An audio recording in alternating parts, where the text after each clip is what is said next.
probably wouldn't play that. Oh yeah, okay. Hey everyone, welcome to That Pedal Show. Dan here. Mick here, hello. Viewers, comments and questions?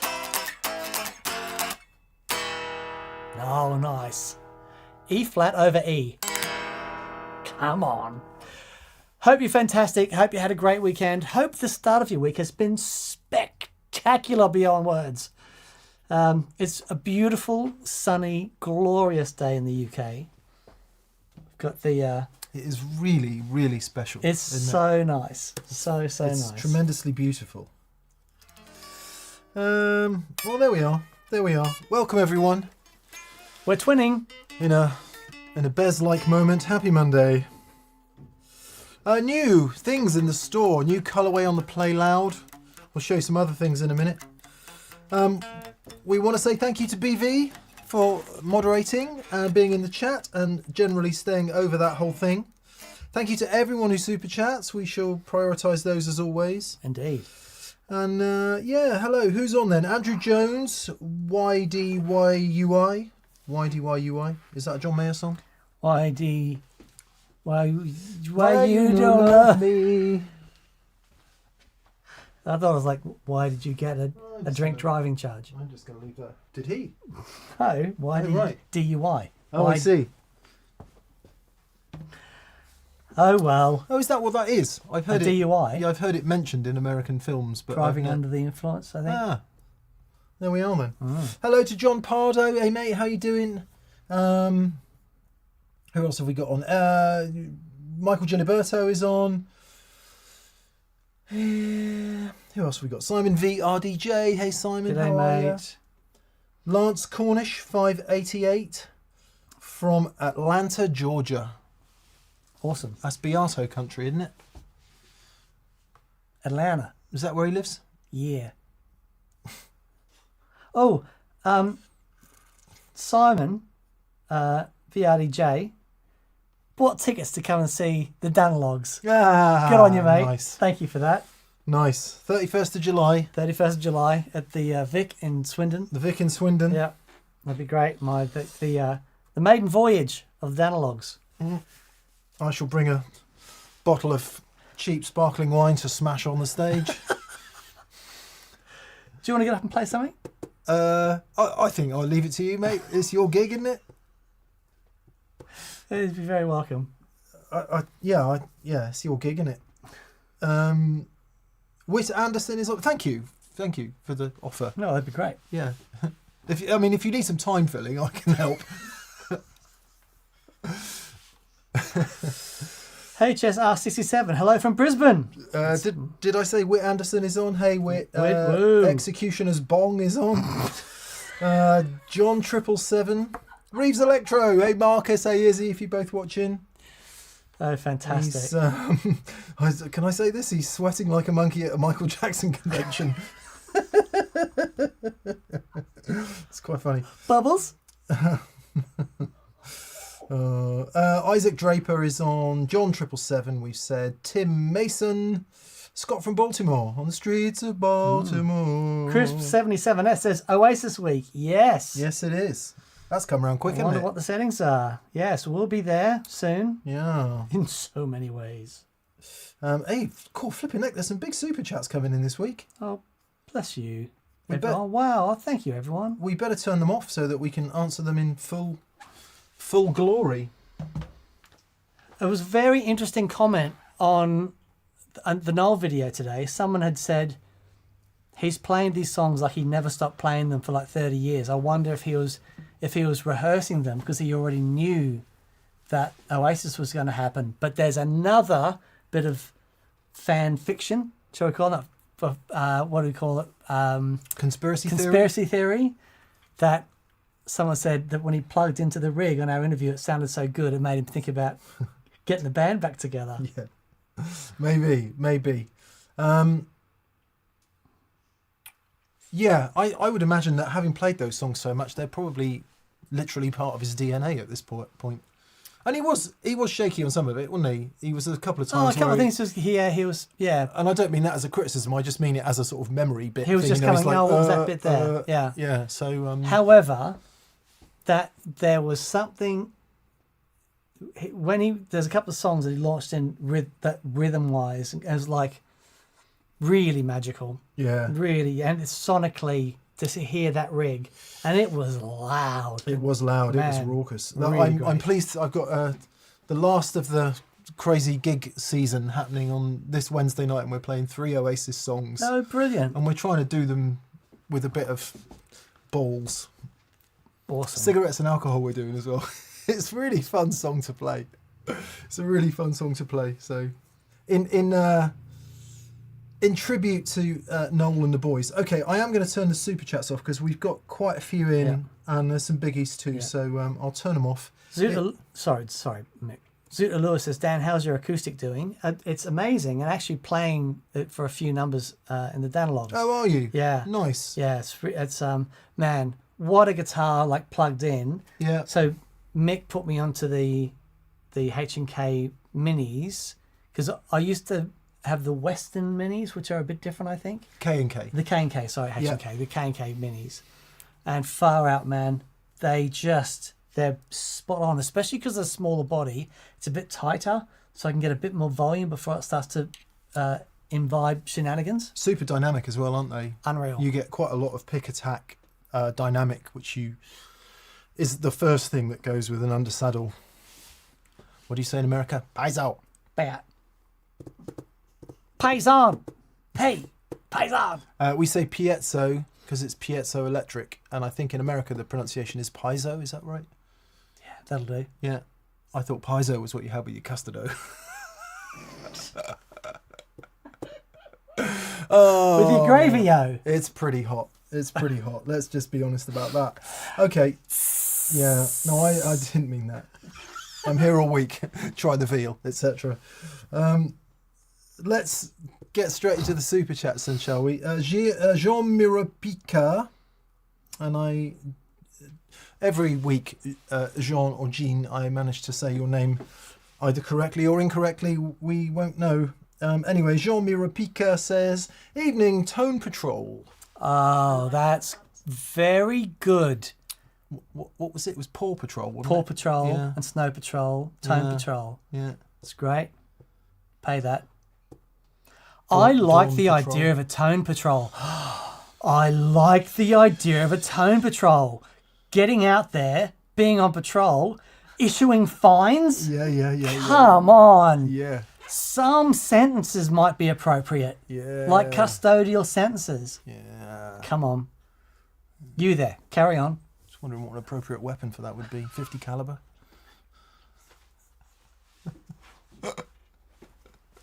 Howitzer. Probably in bad taste at the moment in the world, isn't it? So I take that back. Evening Tone Patrol, says Jean Miro Piquet, says mid to late 60s strats. Mid to late 60s strats, which means, I guess, 65 to 69. Are they more prone to suffer from microphonic pickups? Would you wax pot a vintage Stratocaster with original pickups or leave it as is? Thank you. Don't touch the original pickups unless they are faulty. Yeah, unless they're faulty. Yeah. So it's a huge time period if you go 65 to 69, and a great many changes happened in that period. Continuing development of magnets, and when I say development, I don't mean, hey, can we find a great magnet for this pickup? It's what magnets can we get? Yeah, okay. Because Because that was it, right? We under this misconception that they're constantly trying stuff, going, "Oh, I like that. Yeah, I we like should that try with this the wound wire." third," and it's like, Yeah, no, yeah. it's like, sorry, we're out of Alnico 2s, but we've got this in stock. Okay, send them over. yeah, I've got 3,000 strats I need to get out by Wednesday. something like that. Yeah. I think Matt Montes has got some deconstructed Fender pickups across the period, and all the things that we know, magnet types, magnet diameters, magnet bevels and all that, and wire, huge difference in wire change, 64, 65, somewhere around there, and when they go from the heavy form var to the plain enamel coated, and that has a Big thing. a sound difference. But then the pot, I want to say compound, the goop that you actually pop the pickup in, according to Matt anyway, and other pickup people who really do know, changed significantly. So what we're saying, it really depends on the pickup, and it depends on the guitar. I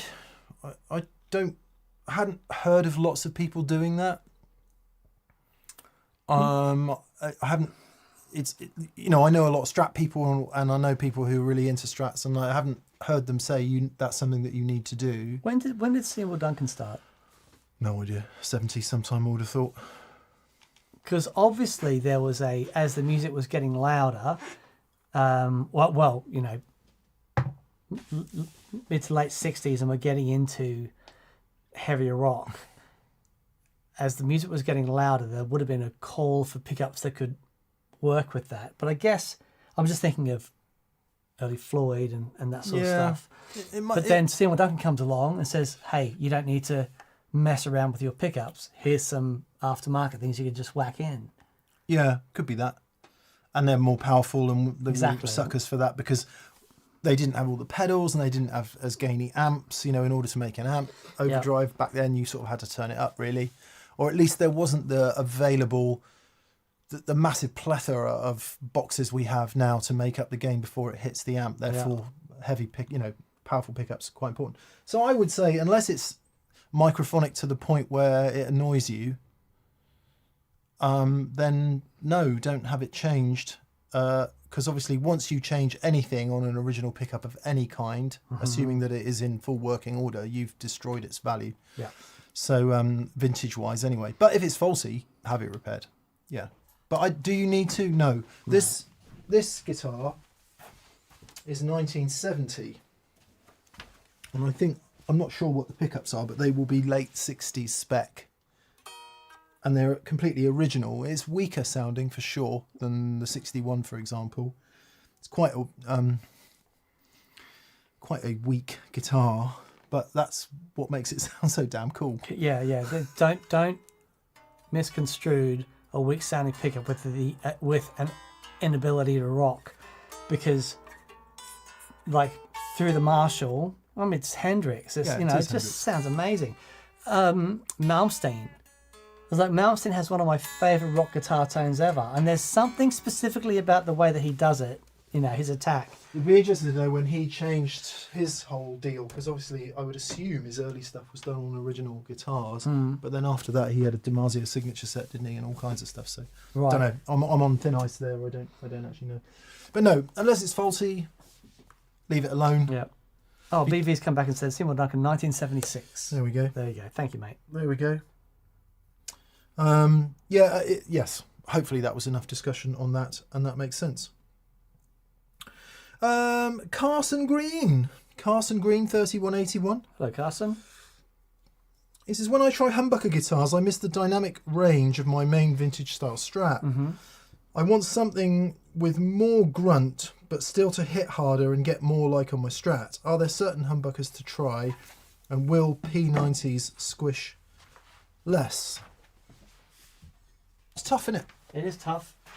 We know exactly what you mean. Yep.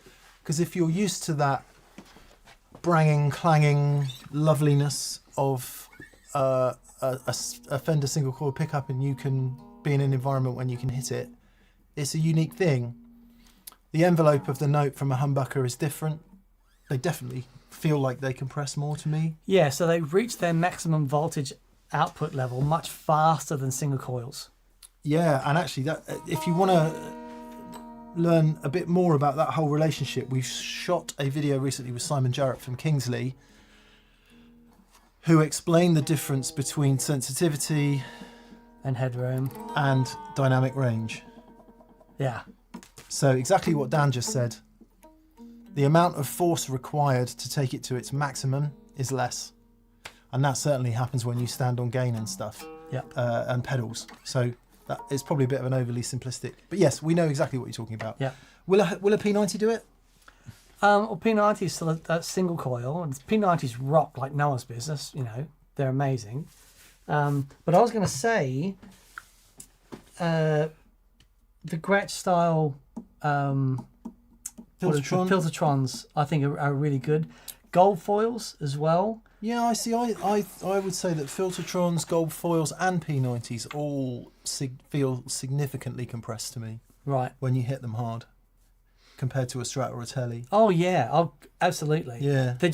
They're a step further away from like a really compressing humbucker. Yeah. You know, but a really open PAF style. And you shouldn't make all your decisions based on DC resistance, but it's an indicator. If you go for a low DC resistance PAF style humbucker, I think it's great. Or you could go the other route and get a high powered single coil. If that's what you're looking for, if I'm understanding this right. Yeah. So if you can take a punt on, I don't even know how much they are, £100 or something. Try a high output single coil and the one that always comes to my mind is a Seymour Duncan quarter pounder. I love those. They're hilarious. Yeah, because they're like an 18K. Yeah, it's just unreal. And I put some in a Tele once, and I don't remember compression. I just remember being pummeled. Yeah, because it's like bright, loud. Yeah, it's a great. I had a set in a Strat. The middle pickup was different, but I had the bridge and the neck as quarter pounders, and just wonderful, wonderful sound. And then one guitar, I had the quarter pounder in the neck and an Invader in the bridge. Oh God! Honestly, it was rock and roll. But then I went to the classic Jeff Beck, the JB in 59. Yeah, which is for me, I think that's the magic combination. If you're a Strat player and you're looking for humbuckers, the Seymour Duncan JB in the bridge and the 59 in the neck, it has all the clarity but still has a bit of the humbuckerness. Where I went to Silly Land with the Invader and the quarter pounder, and it did sound really good. Yeah. But actually being able to balance between the single coil guitar and a humbucker guitar, it's really hard to go past that classic Seymour Duncan JB in 59. Yeah, that was a pairing in a lot of guitars for a long time, wasn't it? Yeah. I think there's stuff further up the food chain than that's now more easily accessible that wasn't back then. Right. But it's been a while since I've played any of those. The other thing, of course, it might not be the pickup. It might be the guitar. Yep. So something about that guitar, maybe, again, just sort of clutching at straws here, but it could be to do with scale length. There's no doubt that a short scale length guitar will have chewier mid-range, I'm going to say. And when you pair that with humbuckers and maybe different bodywoods, and if it's, let's say you're talking about a Strat and a Les Paul, then a lot of those factors from the physical construction of the guitar, its scale length and all the rest of it also add to that feeling. Mm-hmm. So it might not just be the pickups. Mm-hmm. That's fair, isn't it? Yeah, completely. Yeah. So yeah, you could go two directions. One is a really, really super vintage type PAF style humbucker or a high power single coil. It's funny, if you listen to a lot classic era rock and roll records through cranked, whatever they might be, Marshalls, Fenders, Voxes, you can be forgiven sometimes for going, is that a Tele or is that a Les Paul? Yeah. Yeah, for sure. Because those, certainly in vintage form, the pickups weren't wildly far apart like they can be in modern guitars. I remember before I was into Teles, my friend was in a band and they were supporting Status Quo. And I was backstage at soundcheck and just sort of hanging about, just being a pain in the bum. And I hear this guitar sound and I'm like, that is the rockiest rock sound I've ever heard. It must be some sort of beefy Les Paul. And I go, and of course it's the Teles. Yeah. It's like the back pickup on a Tele. It's really hard to go past that for a rock thing. Lovely thing. But yeah, live, their guitar sound was absolutely glorious. Mega. The final thing I'll say is, also be aware that that humbucker has got a different relationship with whatever gain you're using. Yeah, that's right. So whether it's your amp or pedals, and it might be that if you turn the gain down and the master up, that's certainly one thing. If I'm swapping between Strat and Les Paul for a gig, I might use a different pedal for the Les Paul, or just actually physically turn the gain down for the Les Paul, because it sounds clearer and to me better with less gain. Mm-hmm. So yeah. Good luck. Yes, mate. Jakob Bakker or Jacob Bakker. Sorry, I should know by now. Yakabaka. Jakob Bakker is on. We'll call you Jakob Bakker from here on in. He says, leg ends. My tone world consists of two 15-watt Fender combos, a Blues Junior and a Pro Beautiful. Junior.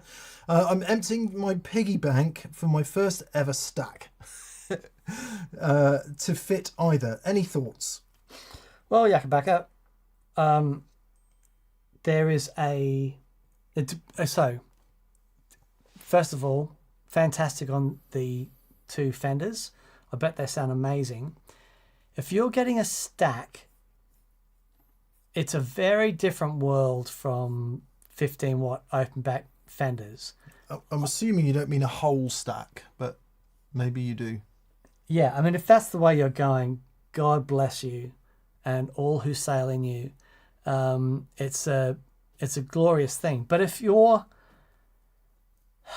man, what? So okay, your first stack, basket weave 4x12 with greenbacks and a flippin' plexi. I mean,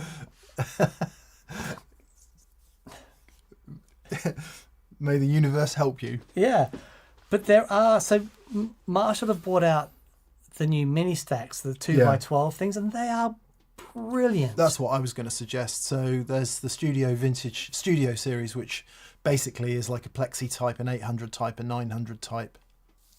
I don't know if there's another one, but anyway. And they do come with a 212 option. In fact, there's a 900 and 212 out in our other room. Yeah.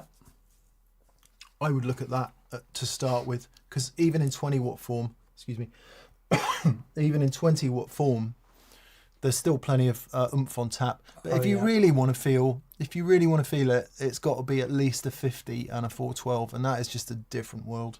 Yeah, it's a different world. Make sure you get some time on the app, and make sure that you've heard them on 1,000 records, and hopefully you've seen them in a bunch of gigs, and they are a different animal. But if you can wrestle that tone to the ground, and because it's such a visceral thing when you're the closed back thing, it's a different bottom end. The four speakers working in conjunction together, it's unreal, and it may be the most fun having guitar that you will ever have. But I would just say, make sure you can spend some time with it. Also, like just those three amps we mentioned, the Plexi, the 800 and the 900, they are wildly different amplifiers. I really like the 900. I used one for years back in the 90s. It was great. And there's a couple of options with different master volumes and things. But, they all sound fantastic, but just spend some time with it. I've got a bit of a Bob Fleming going on. You okay? So, here is the common river bass. I'm going to show you some tips on how to cut. Remember Bob Fleming? No. Is that Ian Fleming's brother? The Fast Show. No, we didn't get that in Australia. Really? No. I've heard of the Fast Show. Actually, and you've shown me a couple of Fast Show clips. Oh, mate, really important. I would say almost as important as Python. Seriously? In British comedy. Okay, it's new to me. If you got Python here, everything else there, it's might even be halfway. Okay. So David Tompkins 4242 Hey, David. has said arse. Is that a Fast Show thing? Yeah. Okay, great. Arse. Okay. I mean, it's funny. Yeah. It was without doubt it was the parent of anything irreverent like Little Britain or anything like that. Yeah. And obviously you could trace that back through, you could trace it back to Python, but through stuff like Not the 9 O'Clock News, comic strip maybe. Very rich line of British comedy. Right. Johnny T. Bio said Fast Show touring soon in the UK. Oh, amazing. Wow.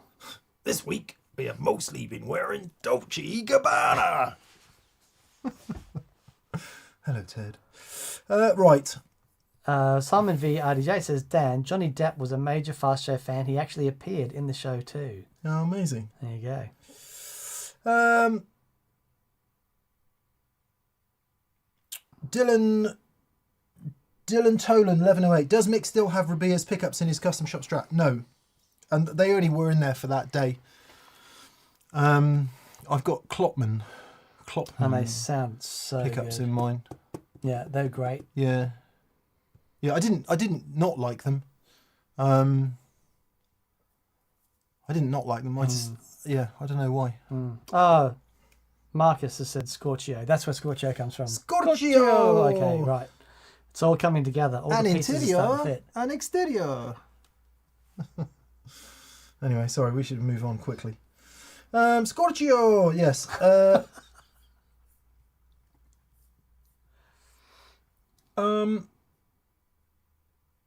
Good luck with the stack, Jacob. Simon V. RDJ. Greetings, Sergeant Strat and the Telecaster Kid. Ah, Tis the wobbly wonder here. Hello, mate. He says, if Mr. Anderton got you to do the budget challenge, what budget would you find the hardest to do and why? Someone might have to tell us what the budgets are. taxi back to Swindon would be a hard budget. No, of course not. We did, coming up on Anderson, I did some videos for Anderson standing in for Pete while he's away. And we did mixed pedal board on a budget. Oh, cool. Yeah, because I could talk about myself in the third person now, you see. I like it. And it's super interesting. You know, what do budget challenges tell us? They prove beyond any shadow of doubt the law of diminishing marginal returns. And if you don't know what that is, look it up. But you do know what it is. It's saying that a Ferrari isn't 100 times better car than a 10-year-old Prius, but Yeah. it does cost 100 times as much. Yeah. Or thereabouts. And it is just, there's a whole other bunch of questions to ask, because Lee gets out one pedal and it's 29 quid. Okay. And I'm like, presumably you're making money on that, which means whoever sold it to you is making money on that, which means, Yep. and it's like somewhere down the line somebody is, anyway, there's too pious, and I don't mean to go down that route. Budget, somebody tell us what the budgets are. Yeah. Okay, 0 to 1500, 1500 to 3 grand, 3 grand to 4.5, 4.5 to 6, 6 and beyond. I do 6 and beyond. I think we could do 6 and beyond without too Yeah. much trouble. Great. You know what? £1,500, I could totally do it. Squire What- Classic Vibe. Okay, including the guitar and amp. Yeah. Okay. Squire Classic, I'm assuming so, I don't know. Yeah. Squire Classic Vibe. I'd have to be a used amp. It would have to be a used tube amp of some description, like a Hot Rod Deluxe or a Marshall Studio. Do you remember that when we were in there a while ago, they had a second-hand Mesa Boogie? Electrodyne. It was Electrodyne or Tremor Verb. Could have been Tremor I think it was a Tremor Verb. It was Yeah. like 500 quid. Oh man. And now it's like, we were busy doing something and we were like, oh, that's amazing. That's a great price. I'll carry on. And I still think about that. So there you go, 500 on the amp. I don't know what Squire Classic Vibe is now, 4 to 500, something like that. So Right. there's a grand, and you Yep. get 500 left for pedals. Easy peasy. Easy. Analog Yep. delay. Yep. Couple of overdrives. That's a rig Yeah. that would get 70% of the way towards the silliness that we muck about with all the Yeah. time. In actual true go out and play in a pub form, Yeah. you know, without doubt. You'd have a lot of fun with that. The amp would have to be used, because I'm not sure that there's an amp that I would really dig below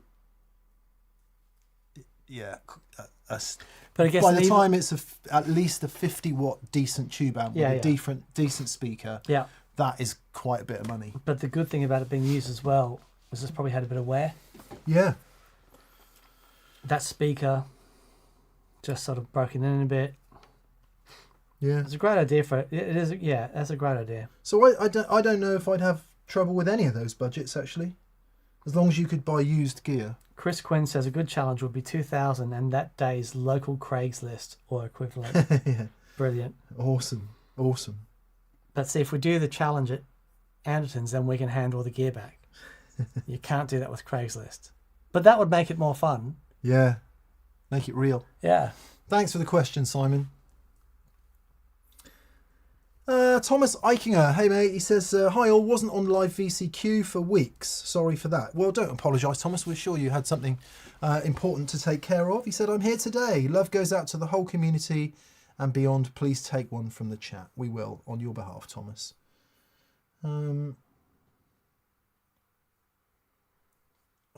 Okay, so let's... Where's Amanda? Someone says, hi, Amanda. I'm looking for Amanda. Is it Amanda Coombs? I'm looking for Amanda Hug and Kiss. Amanda Hug and Kiss, that's right. Someone please, gotta be Amanda Hug and Kiss. Hello, was you there? CompuCorder says, CompuCorder 64. Wow, that's a Commodore 64, is it, I guess? Oh, yeah. CompuCorder 64 says, I wonder if you guys have ever tried a Selmer amp.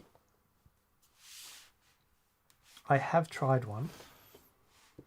And funny, I was talking to the tech from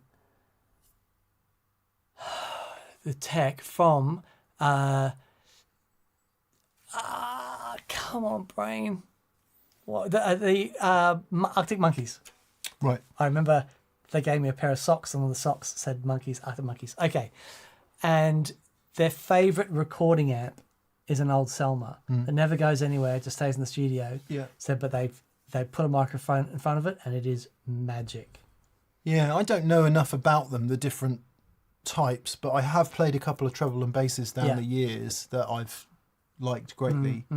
I was, luckily enough, there was a few years where I just completely bizarrely ended up doing a few gigs with Robbie McIntosh.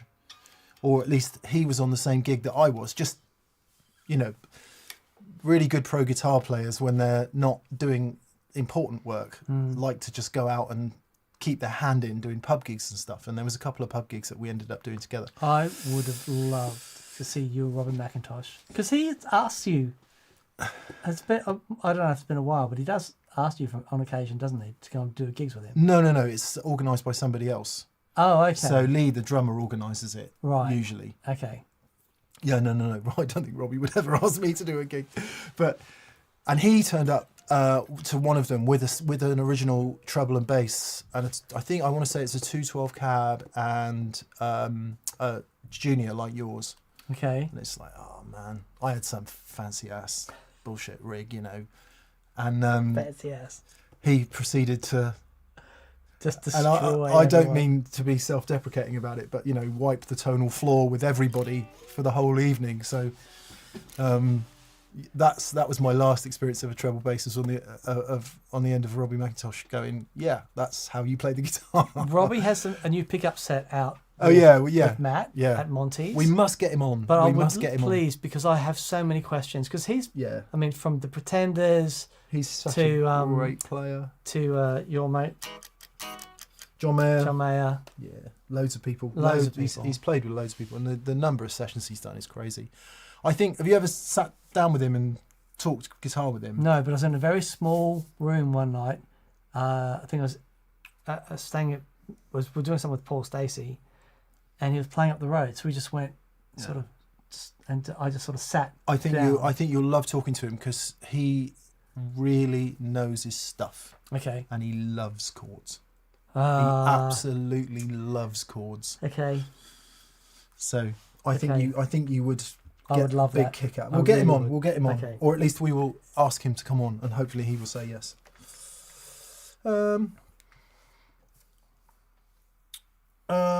Experimental Chris Experimental Chris says, Mick, now that you've had some time to live with the Novo, how does it compare to your other guitars? It sounded epic on the show. Cheers, gents. I have to say, Chris, I and everyone else who picks this guitar up says, oh my God, what a fantastic guitar. It is entirely unique. It's So- astonishing. I don't know what it's made of. I mean, the weight of it would suggest pine. The grain kind of looks piney, but it could be, I don't know. I should check the spec really. But it's incredibly lightweight. It's incredibly resonant. And when you look at it first, you think, wow, you know, GCSE woodwork project. Because of the finish, right? Yeah, no filler. And then you All play killer. it, and then you realise that somebody with an extraordinary amount of guitar building knowledge has Yeah. made this guitar. Yeah. The ergonomics of it, in terms of all the angles and everything it plays, it's super resonant, and it just has a tone that's just to die for. Yeah. Do you remember the band? I probably say this every time we pick that guitar up, but the Presidents of the United States of America. Going to country, going To the peaches, and they used to play because from memory they didn't have a bass player, but they used to play down-tuned guitars, I don't know. something like that. You got them. You got Primus. You got John Spencer Blues Explosion. Right. All those sort of alternative. I don't mean to group them all together, but alternative acts who have an interesting relationship, bass player wise. And where the register of the main melody guitar sits is what I actually mean. And this is just, it's a fantastic thing. Would I spend the cash on it? Because they are a lot of money, right? And I think the answer to that is I probably wouldn't, because I just don't think I'd play it enough. No. But there is the yin and the yang, right? Because when I do play it, something original comes out. Yeah. And that's got to be worth it. Yeah, Whereas when I for pick up sure. my Strat, it's the same old stuff. So if I had the balls to be a bit more individual and write some music that's centered around it, maybe. But then you just get called a flaming Joey and Ariel copycat, wouldn't you? Instead of a John Mayer and Stevie Ray Vaughan But copycat. it's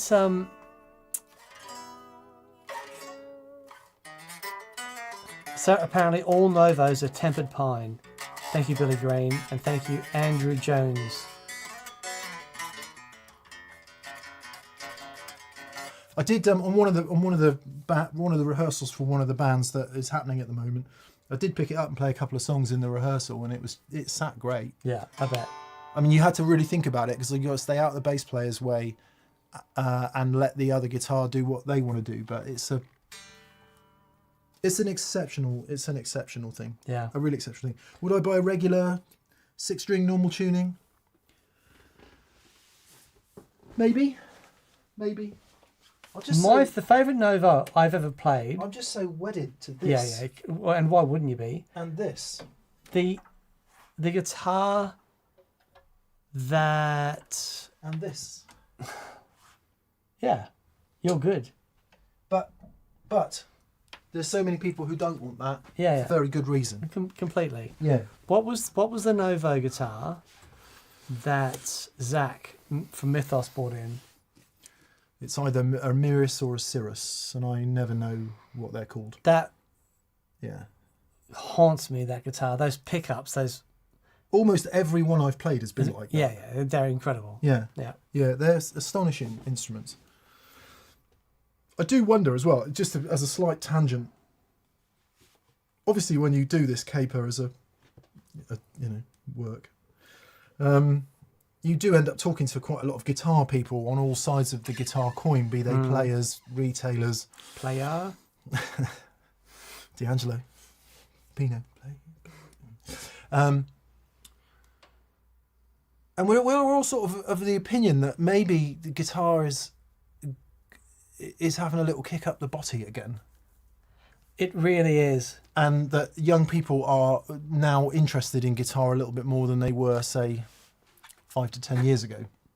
Did I take a picture of this? I saw the most beautiful thing posted from Lee Anderton. And just to finish the point, those people, I don't think, want A 62 Strats. Okay. I think what they want is that.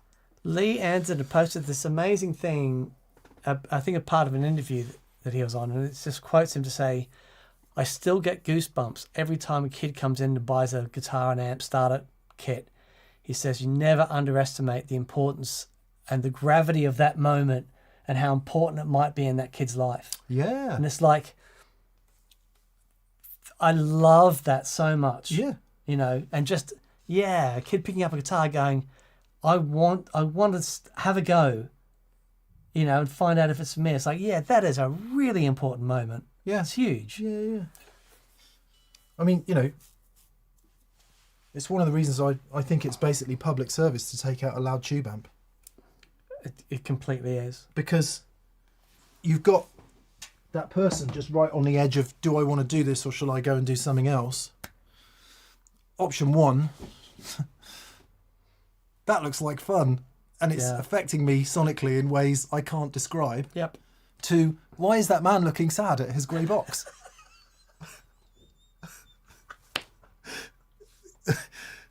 Right? Very good. That's exactly right. Because on all the stages I've seen just recently doing these gigs, those are the two things I see. Yeah.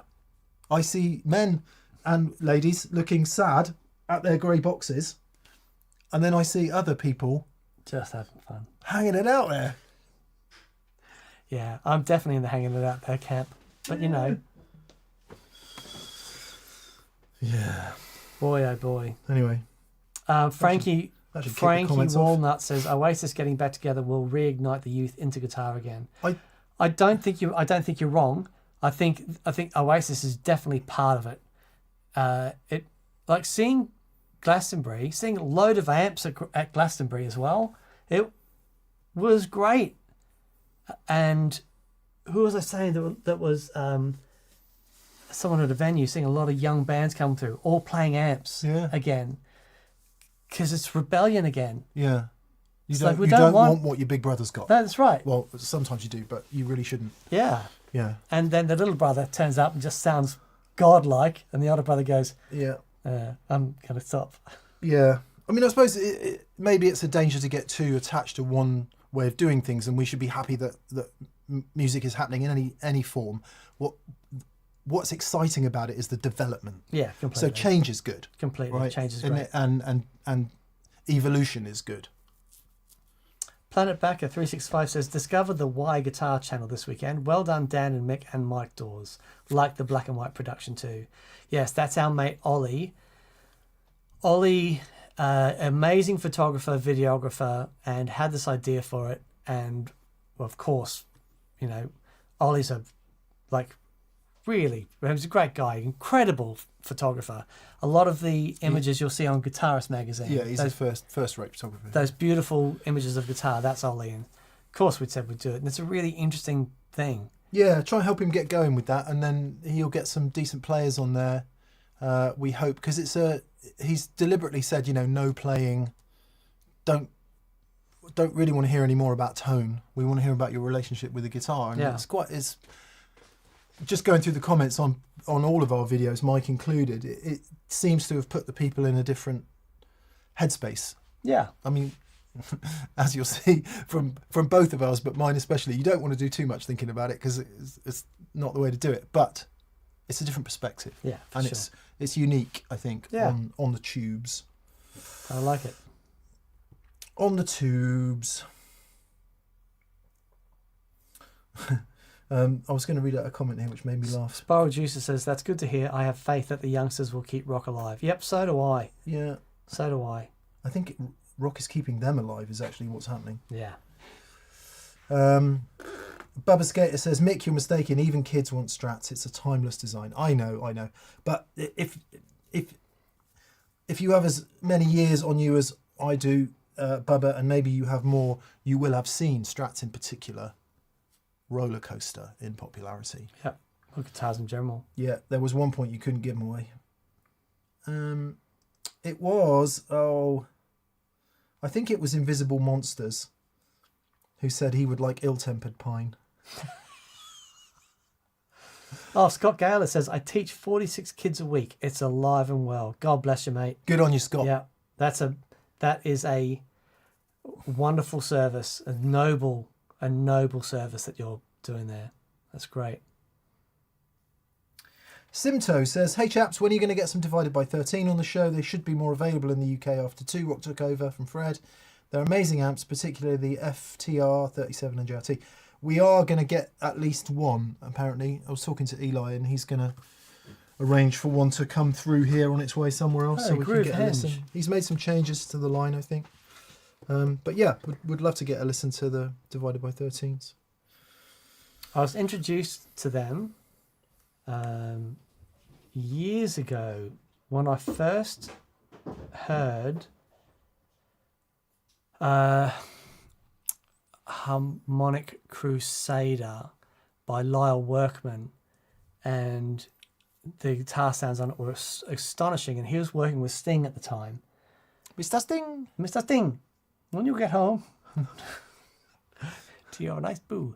And then I started seeing them popping up all over the place, but they're very, very groovy amps. Lyle Workman, man, there's a guitar player. Steve Mass. Hello, Steve. Hey, Steve. How are you, buddy? 3074. Steve Mass says, if you could gig with any historic guitar, e.g. Hendrix's Woodstock Strat or similar, what would you choose and why would it be Dan's Red Telly? It's a great question. I've always wanted to play Joe Strummer's Telly. Just the music that was made on it, but what it ushered in history, you know, sort of, that would be great. But also that and the Yes guitar player Steve Howe. Steve Howe's Switchmaster, because he confuses the hell out of me. If you look at Yes songs, he's got a Switchmaster, like a solid, like a hollow body jazz guitar, 2 twins, no pedals. There is so much distortion from the amps being cranked, no feedback. This is 1976. We should try and catch up with him and see if he will tell us. Oh, that would end me. That would be so special. But yeah, those are 2 guitars that I would love to just feel the energy of. That'd be really cool. Pearly Gates for me. Oh yeah, come on. Billy Gibbons's Burst. Yeah. That will be it. Or, you know, almost any other famous burst, but I think that one for me. Have you played any of Hendrix's Strats? What is it? There was 2,000 bursts made and only 10,000 in circulation, or whatever. Yeah, okay. Whatever it is. I played some guitars that purport to be Hendrix Strat, but not any absolutely verified ones. Right. We should have Neville here really, because he had the one that either Monica Danneman owned and gave to Mitch Mitchell, or Mitch Mitchell bought off Monica Danneman. I can't remember which. The white one. The Woodstock one. I presume so. I don't know, but and they just gave it to Neville to feature in the magazine. He took it home and restrung it. And it had the original strings on it. That's how the story goes. But oh my goodness. I don't. That could be an old wives' tale. Oh my goodness. With no disrespect to old wives or tales. It's amazing what some strings. I remember I was in LA and doing some stuff with Thomas, Steve I's old tech, and he gave me a packet of Steve's strings, and that was during the push-up challenge. Oh yeah. And Jason, what's his name? Jason, I used to work for Wobbler. Oh yeah, yeah. He was a massive Steve Vai fan. Yes. And he said, I don't think I could even do 1 push-up. And I said, do you 22 push-ups and I'll send you these Steve Vai strings. 30 seconds later, video comes in. And he did it. So yeah, strings are, they can be emotive things. If someone that you've loved has made music on those strings, that's definitely a thing. Spiral Jucifer says SRV Strat. Todd Roy says would be Robin's 60 telly. Well, tick. Done. It's flipping dumble with my car. Yeah. Calling you. Guess what I've got in my car? Do you know how much that's worth? Nah, no. Jason Wilding, thank you, BV. Wilding, there you Jason go. God, why, I don't know where it was going. We talked about t-shirts. There's a bit of chat going on in the chat about tees. These are new colourway for Play Louds. We've also, for the 10th anniversary, for those of you who may be interested, done a baseball tee. And it is much, much nicer than the baseball tees we used to do. Complete with weathered 10th anniversary logo.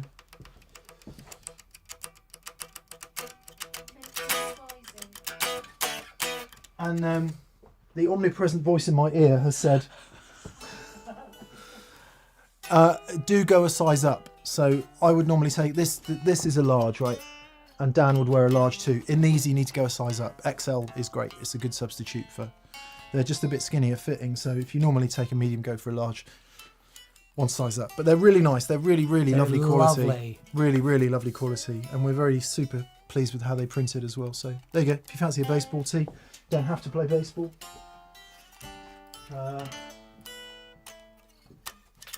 Well, any other sport really. You can just not play sport and sit on the sofa and drink booze if you want. That's fine. That would be a good thing to do. Now there's a sport I can get into. Competitive boozing. Yeah. Yeah. Beautiful. Yeah. There's something there, isn't there? There's definitely something there. Not one for the kids. Yeah. I was trying to get one on. What they call one if you have kids, but not one for the kids. Strictly Come Drinking. Master Lush. Windleton. Oh, nice. We shouldn't big up drinking, really. You kidding? It's not big or clever. But Experimental Chris says baseball is the greatest sport just after guitar. It's funny, it just it doesn't happen in the UK or pretty much anywhere in Europe, does it? I lost count of how many times I've been to America now, never seen a baseball game, and I am desperate to see a baseball. I really want to see a baseball game. Yeah. Just eat an overpriced hot dog and watered down beer. Apparently it's the thing. Yeah, I've never been either.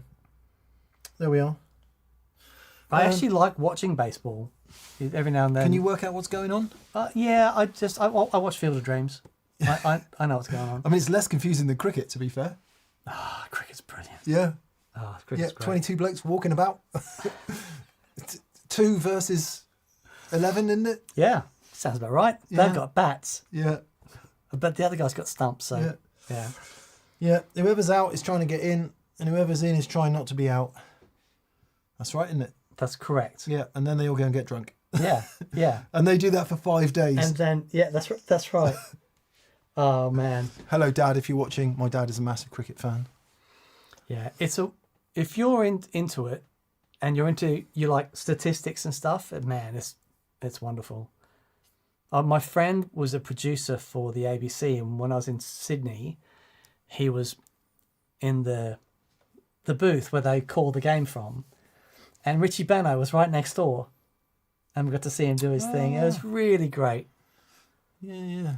For everyone in America, Richie Benno was famous. Was he Australian? Yeah, cricket commentator. Very famous. Was he a player before he was a commentator? Yes, he was. Yes, he was captain. He was so knowledgeable. Yeah. The batsman's holding the bowler's willy. Remember that?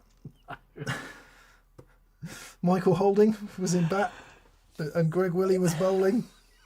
And Aggers, I think it was, says the batsman's holding the bowler's willy. And everyone falls about laughing. And the old bloke's like, oh, Aggers.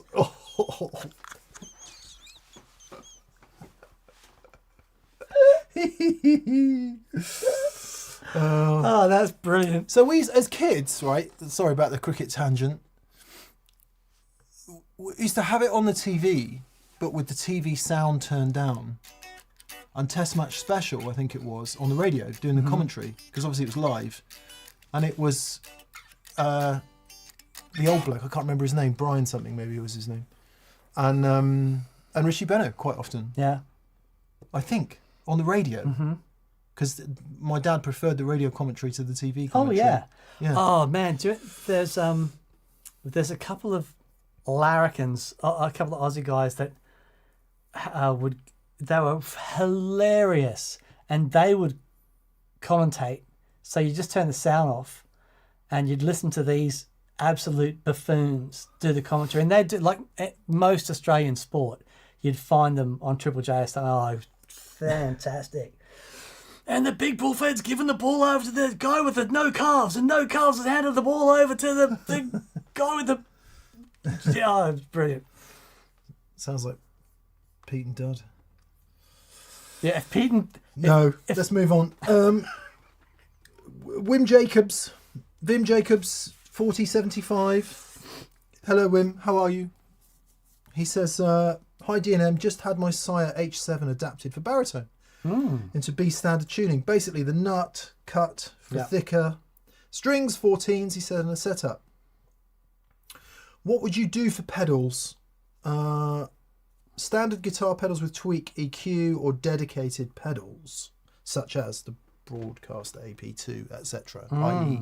those pedals developed by people who down tune.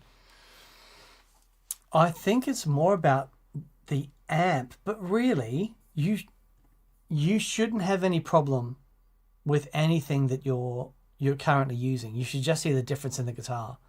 Everything that you're using that you like, you should still like, just at a lower resonance. Yeah, it's really fun, and hopefully you will have explored this a little bit. Just playing, if you start off playing stuff you know, particularly open chords in that lower register, everything that comes off it, the harmonics, even though they're the chords you recognise in terms of shape, they will sound completely different and they will make you feel different, and they'll encourage you in different directions. So start there, and exactly as Dan said, augment. I find that a lot of your sort of standard overdrives and distortions take a great deal of tweaking to really make work, because all the frequencies are so very different. And it may be the case that in quite a lot of standard overdrives and distortions, they're EQ'd to drop quite a bit of low end out. Right. To stay, present in the mids and trebles, if you think about how a tube screamer works. But actually quite a lot of gain circuits do drop quite a lot of low end out. But then it opens up the whole world of fuzz. And I think baritones sound unbelievably good with fuzz. And I don't know why. Oh, yeah, I don't know why interesting. That is. Well, I guess the nature of fuzz has a lot of bottom end to create the fuzz and then sort of filter it out. But, the energy from a low... So bass sounds great with fuzz. Because the energy from the low thing is just pushes it. So definitely start with your normal pedals. Yeah. And I find that like big expansive reverbs and stuff just work great. Yeah. Delays, all of that. And then if you feel the need to go, this isn't quite doing it, and you've got a relevant question, then head off down that direction. But yeah, enjoy that. That will be good fun. David Burke, I have to thank you, David. Nice to hear from you, buddy. He's putting me right on the holding and Willie quote. The bowler's holding the batsman's Willie.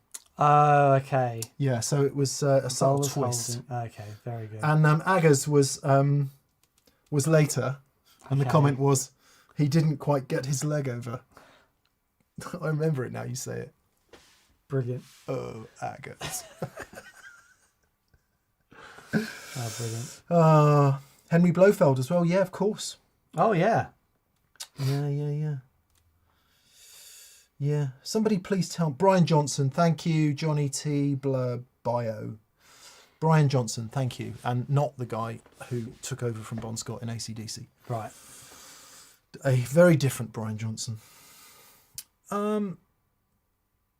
Hey dudes, thank you for countless amounts of knowledge and energy you put into TPS, says Smith Zachary 143. Smith Zachary 143. I wonder if that's Zachary Smith.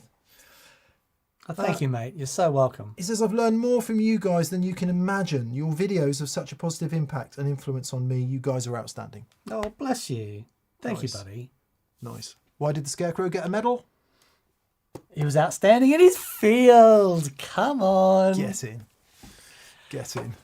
You know, it's it's very interesting when we have experience days, because at the moment, Mick and I sat in a little room staring at a camera, and that is what we do. When we have experience days, when we get to mix with humans and you know, if we do a guitar show or whatever, and it's always wonderful. We, you know, loads of people have come up and said what TPS has meant for them, you know, in their own journey. And it's like, yeah, we love it. And we love that you guys love it. It's a big deal for us. So thank you very much, mate. We really appreciate it. Very much so. Yeah. And how it's gone way beyond me and Dan. So, you know, the comments in the chats, the other things that happen away from here, the fact that people have met through TPS. And yeah, it's a big deal. It's a really big deal. Feels like there's been some positive flow in the world, Daniel. Yeah, that's great. For which we're very grateful. Yeah. Todd Roy says, what was the neck on Robin's telly like? It's just like the perfect telly neck. It's beautiful. And smaller than you would think. Exactly that. But it feels amazing. And it just works on that guitar. Such a killer guitar. I don't know about tellies, but typically, how to say this? When you've played quite a lot of old Strats, you start to notice things. And quite often, if I pick one up and I don't know what it is and I don't look at it too much, I'll say, "Is it?" And I'm never that far away from neck profile. Yeah. So that does mean that there is some similarity there, which there are outliers as well, but there is some similarity. Anyway, most of the 60 Strats I played do have quite slim, not a lot of depth. At the nut. Yeah, and quite a lot of that taper. And which is amazing. Robin's telly did remind me of that. I don't know if it's ever had any work over the years, but it is pretty slim down there. And then certainly on Strats, 61, 62, 63, by the time you get into 63, they can be quite more substantial, shall we say. We did an experiment last week where, you know, he's got two Strats at the moment. He's got the Sunburst one and the what is it called? Sherwood Green. And the Sunburst one is I want to say 65, big headstock, 4-bolt. What colour's the logo? Oh, I don't know. These are all customs. They're both custom shop guitars. Yeah, but if it's got a big headstock, if it's got a gold logo, predominantly gold, 66. Right. If it's black, 68. Okay. I'm going to go 66, I believe. I'm pretty sure it's a 66. They do the 66. Yeah. But Robin was like, I wonder what would happen if we swapped the necks. I'm like, okay. So we did it. And they sound great. They sound different, but they sound great. And it's really interesting, the Sunburst with the smaller headstock and that. It's pretty serious.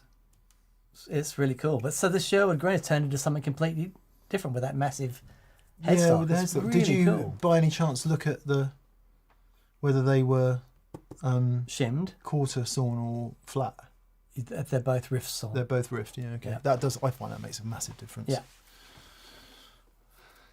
Yes. All other things being equal, which they never are. But yeah. Anyway. And not necessarily in a good way either. It's not saying that quarter sawn is better than riff sawn or flat. It's different. Yeah. Red is riff sawn. Yeah, most are. Yeah. Quarter sawn's pretty unusual. Yeah. Groovy. Right. Primal Scent has asked, can he run 2 8-ohm cabs off 1 amp head? And John 777, thank you, John, for answering that. John has the right answer, which is yes, you can. Just make sure that you're coming out of the head at 4 ohms. Usually, but not always. But I would say in the vast majority of cases, speaker outputs on an amp are in parallel, right?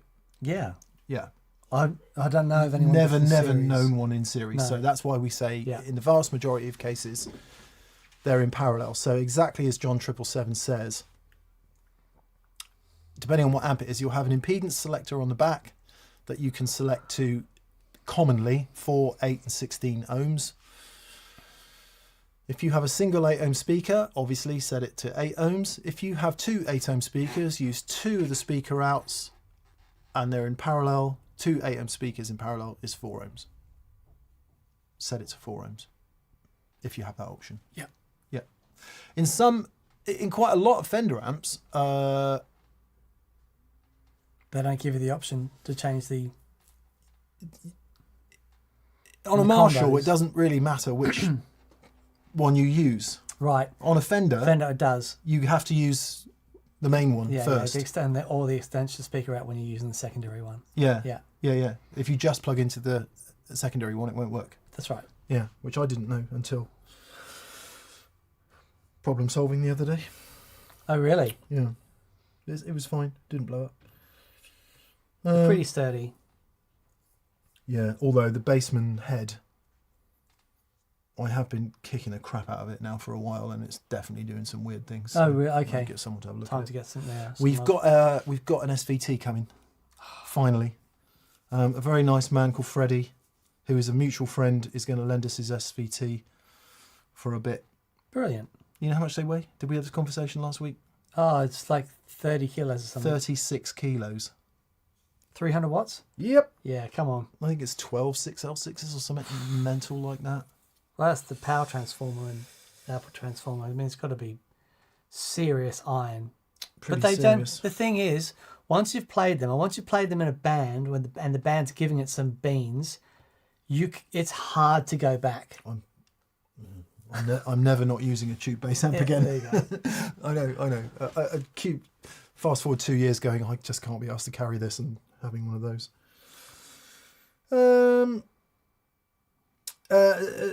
Zachary, thank you for your kind words. That's really kind of you, buddy. Isaac Draper, hello Isaac. He says, hi folks, I'm building my own Shangri-La this year. Come on. Important tone question: what colour should I paint it? You should cover it with some sort of wrap that you change the current going into it and it changes colours. That's what we are doing. Oh, like they do with cars these days. Yeah. I was thinking like a 4-inch shag. That's nice. It's really good, but then a month later, you have to vacuum your shag on the wall. Yeah. It's a shag. Yeah. Yeah. But it's still cool. That could work. Yeah. It depends how sensitive to colour you are. Dan isn't really, because we think you might be colourblind. I'm not colourblind. Colour indifferent, I think, is the technical term. Yeah. My wife says to me all the time, what colour is this? I say, blue. She's like, no, it's aqua, some nonsense. And it's blue. But there's some well, I don't know if it's robust or not, but there is various research to suggest that various colours have different psychological effects on you, and I'm sure there's plenty of people jumping up and going down and saying it's absolutely true, which is why you see certain colours in certain places. Green is supposed to be calming, depending on the shade. Red is alarming, obviously. I don't know what all the others are, but it might be that if you it might be that your space would benefit from having a colour that has an effect on you psychologically. Yeah. Maybe do some reading on it. We just tend to I love dark grey. Dark grey. As a beautiful, feature wall. Yes, and you go into pubs that have got these lovely dark grey that make you want to drink. Yeah. And I like it. Yeah. So, do some research. Epic wallpaper is also an option for you. Yeah. I like the greys. Muted greys. Because the other great thing about grey is that most things go with it. Yeah. But then, depending on what's in the grey, we use a grey all around TPS and all out through our home. It's called Wet Bar, is the name of the colour. Wet bar. Yeah. Okay. So if you ever the wall down there. That's wet bar. All the walls over there. What does wet bar mean? It's just the name of it. Okay. Just the name. It's not. As opposed to a dry bar. As dry bar. Yeah, I don't know what it means. You might know what it means. Anyway, what's interesting about that is that in certain lights, it can have a purpley hue. Oh, yeah, okay. Yeah, sometimes. Because if I think of that grey, I think of it as like a dark blue. In there? Yeah. You are colourblind. Not if I'm seeing colours where there aren't colours. Yeah, there's no blue in that. Okay. Yeah, colour indifferent. I'm happy with that. Yeah. It's in my do some mind. research. In my mind, it's a lovely dark blue. So Catherine's done a lovely job of painting it in my imaginary colour. Or Isaac, you could just paint it off-white. Some sort of off-white would work as well. I think that can also be quite calming. But some people find that too clinical. So if you paint it off-white, then you can add colour with things like acoustic panels, many glorious guitars, many amplifiers. Yeah. Whit Anderson, hello Whit. What is everyone else saying about colour? Oh, Hot Dog says a wet bar is a drinking bar that has beer on tap. Fantastic. I like that. Right. There we are. Paint it white and buy coloured light bulbs, says Michael Harrison. Yeah, that's a good shout. I think absolute white is always a mistake, but, shades of.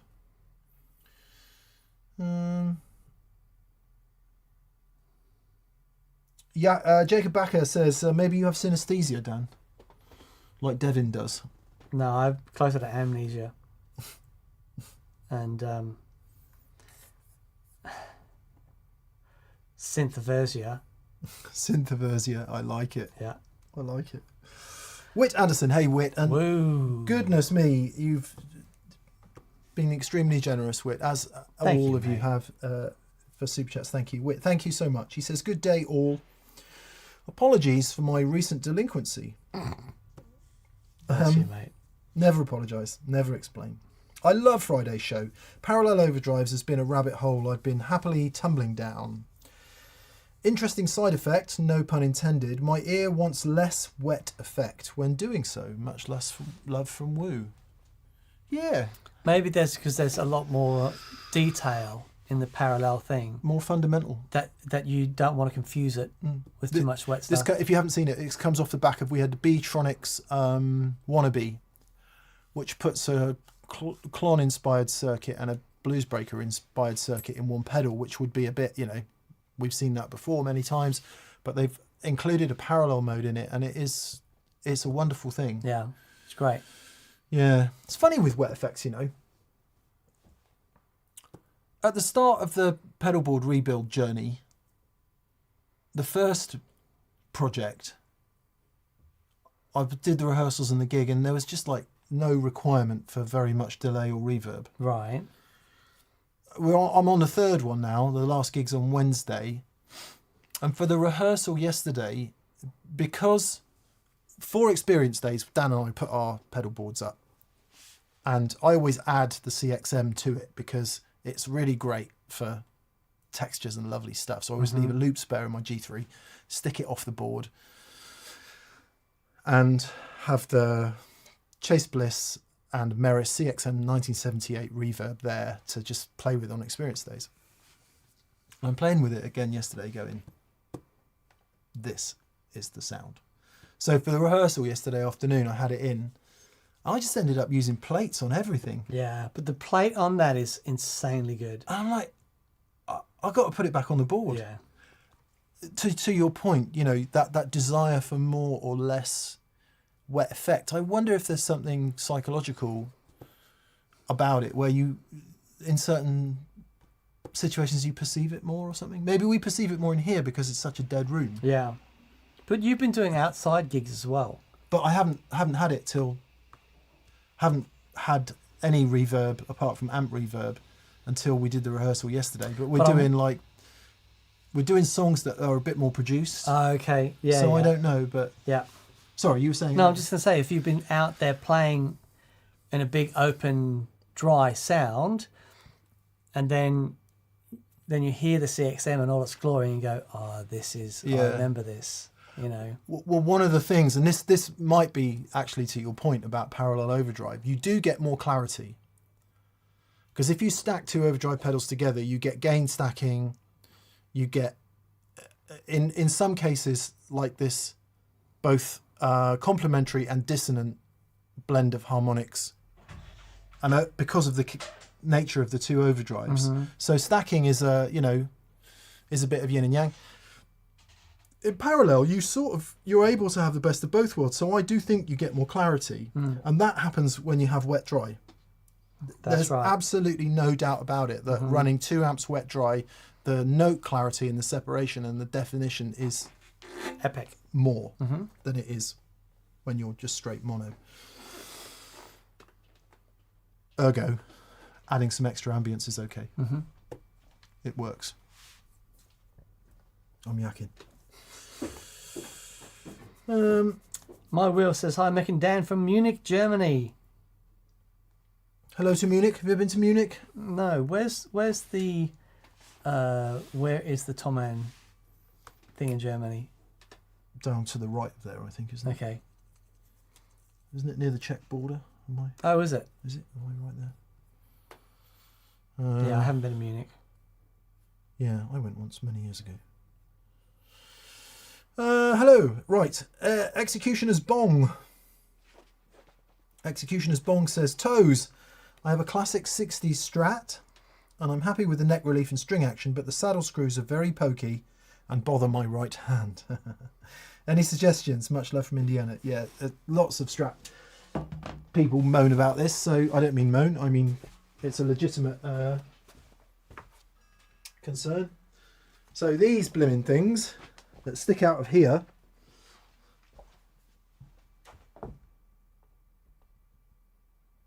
come on, focus. They can be razor sharp. They really can. Because it's a tiny little screw that's threaded on the outside, and it's threaded all the way, so you can get the edge of a thread.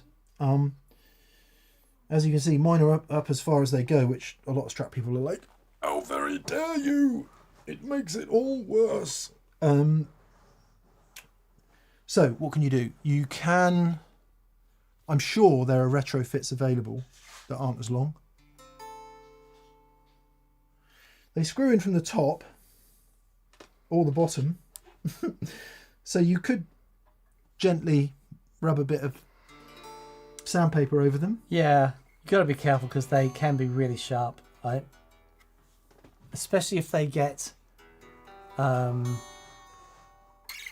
setting up one of Robin's Strats, and I had to get a pair of pliers and twist it because it becomes seized. Yeah.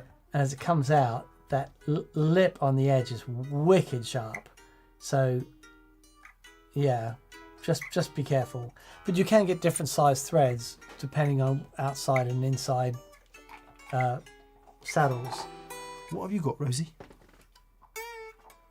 Yeah, I don't know. Maybe there's some suggestions in the comments for you, but I mean, if they're sticking out, they do come in different lengths as well. Yes, so these ones down here aren't as long as these ones up here. So it might be that you could get some that are shorter, so they don't stick out as much. There may be retrofits that are. Yeah, I'm sure Callahan and other people do little screws. Callahan must do them. Yeah. I'll tell you what else is interesting. 11s. Ooh. Because I'm playing more, I'm just overbending all the time. Has it got 11s on it? Yeah. Oh, dude. Swap ya. But here's another problem. It pulls the bridge just far enough off the body to create a weird resonance. So some notes... Okay. Hear it? Yeah. Yeah. So it's got to be... I mean, they're already screwed in quite a long way, but... All right.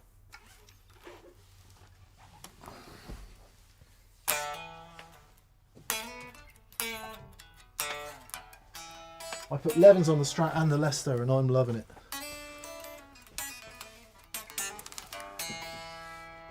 Dude. Yeah. It's really working, that guitar, at the moment. there are days where I just like, and I can't float the bridge because I can't play it floating. It's so annoying.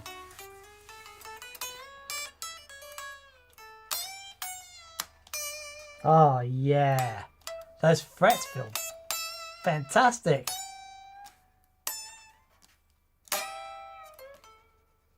Yeah. So yeah, check out Callahan guitar parts. They might do something a bit more upmarket. Also have a look at Wilkinson, depending on where you are in the world, because this is a really common problem, right? So I would have thought the better quality hardware manufacturers probably have a solution. Yeah, but it is. Screws. You can really cut yourself, let alone the discomfort, which is what you're talking about.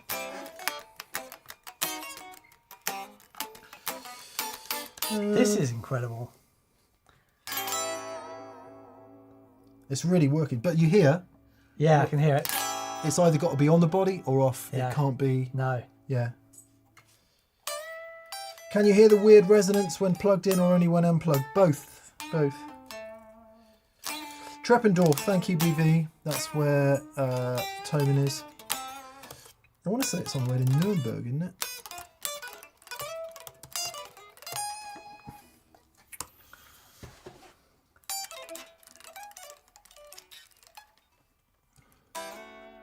That neck is astonishing. It's a good guitar, isn't it? It really is. If you Google Treppendorf, you basically end up at Toman. Yeah, it is. It's down near Nuremberg. I thought it was. Well, kind of. And absolutely nowhere near the Czech border. That must have been when I was in Nuremberg. Yeah, sort of, kind of, almost in the middle of Germany towards the bottom. I assumed it was right down in the bottom right hand side, but it's not. Yeah, anyway. Wow.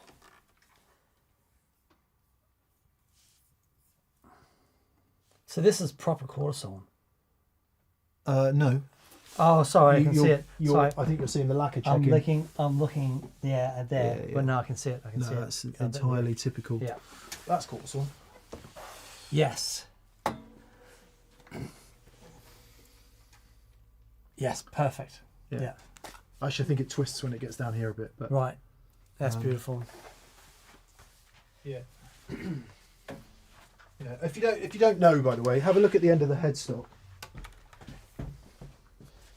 And if the grain runs that way, up and down, and the grain of the wood goes like that, that's quarter sawn. And if the grain goes that way, that's flat sawn. And if it kind of goes diagonally, it's rift sawn. And it's, if you imagine a log of maple, a circular piece of maple like that, obviously the grain is radial, right? So where your neck block comes from, the direction of the grain of that wood, and one of the, so say, benefits of quarter sawn is its strength to weight ratio. So because the neck wants to bend like that, if the grains of the wood are doing that, then it's able to move more. But if the grains of the wood are like that and it's trying to move, It's much more stiffer. solid. Yeah. So that's why things like braces in acoustic guitars will be quarter sawn.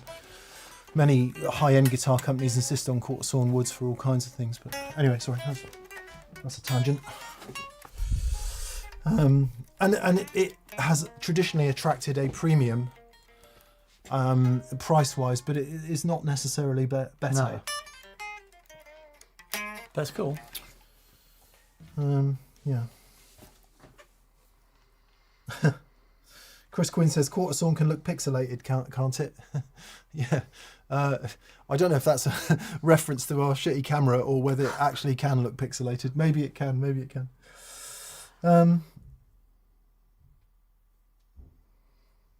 Thomas Ross 785 said, "Just got my telly from Toman." There you go. Nice.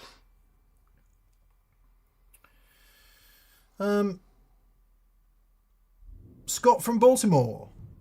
Wow, it's a nice sounding car, that, isn't it? That's an 8? It's a V8, is it a supercharged what is it? Jag. Okay. Our neighbour's got a V8 supercharged Jag, and it sounds amazing.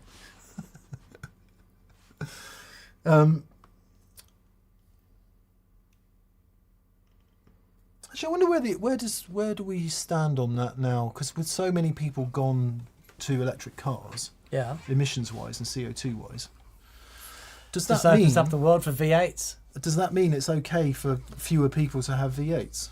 I mean, surely it does. It has to. Yeah, I quite fancy a V8. I would love a Mustang. The fuel, man. Yeah. Well, I mean, I've grown up with V8s. We're just in Australia; they're everywhere, and you know, there's V8 lawnmower, mate. nothing to go down to your local Holden dealership and find a V8 Ute, and you know, and they're epic cars. The bowler's holding the Holden, the batsman's. The Holden. What's Holden? General Motors, is it? Yeah. Yeah. Uh, Yeah, got to be. yes, General Motors, and you get Fords. So Holden and Ford were the two Yeah. big car companies in Australia. But the Holden emblem looks a lot like the British. What are they called? Yeah. Not Skoda. Yeah, but that sort of, so the Holden logo is basically a lion, Yeah. but you'd see that on Vauxhall, I think, wouldn't you? Vauxhall. The Vauxhall is the logo it looks and like. Vauxhall was General Motors as well. Oh, okay. Holden. There you go. Australian car. So if you were The Holden if you were Commodore. gonna get, if you were going to get maximum Bruce points, Okay. what Let's see where this goes. what would your Ute be? Oh man. Like for maximum Bruce points? So I had an old Holden Ute, 3 on the tree, straight 6. And it was a great car. Yeah. I did loads of miles in that. Could you wear a really cut-off great. thing and A have a wife beater? mullet with that? No, I wasn't mulleting, but I wasn't far off a mullet. It was long, Yeah. but no. But I would have looked perfectly in place with a mullet in that car. Yeah. Trying to remember the Holdens we had in our family, but yeah, that's a very, very Australian car. Yeah. Little did we know. And presumably now it's a bit like, I remember going to LA for the first time. California in general.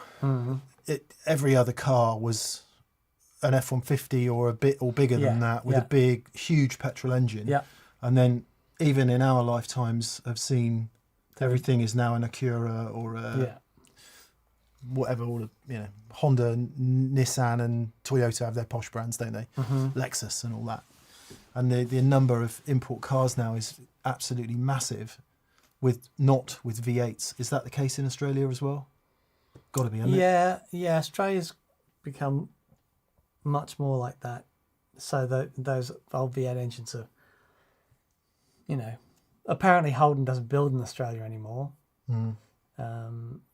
But yeah, I think the whole world's going like that, though, isn't it? Yeah, but the change is more marked because in the UK, for example, because we have we've tiny got roads, tiny cars. we never had the V8s really in sure. the first place. I mean, you had V8 cars, but they were really, really super premium, and you'd be wealthy if you had a V8 car, whereas no, it was they're somewhat just normal to have completely normal to have a V8. Yeah. Good. Anyway, how do we get there? Scott from Baltimore. No question from you, Scott. I'll just check my text messages.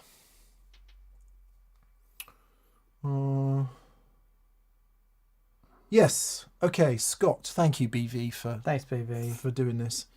Scott from Baltimore says, "What is standby actually for?" Well, now we're in the weeds. We've heard many amp manufacturers say it doesn't need to be there at all. It's there as a marketing feature, as a making you feel safe feature. Now, how true that is, I don't know, but I know numerous amp designers who say that it doesn't need to be there. The idea is that you get your tube amplifier,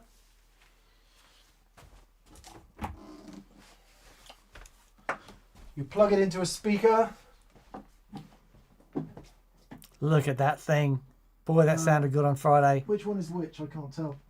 Anyway, it's so heavy. Other side, that's My it. back. You switch it on, you let everything warm up, and then when you're ready to go, you go. That's the theory.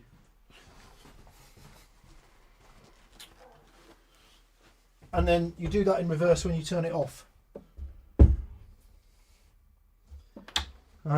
I have for many years.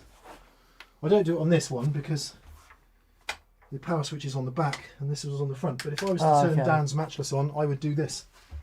Dink. Yeah. And I guess many people in the comments will now say, well, that's a bad idea. David Tompkins says standby is to allow power in the circuit yet still working it safely. It's for repairers. That's interesting. That's interesting. Yeah. There's certainly no, as far as we're aware, there's no disadvantage to using the standby switch as it says you should in the manual. You will come across people moaning about something called cathode stripping, which is if you leave the amp on standby for too long. I don't know. How long you been using tube amps?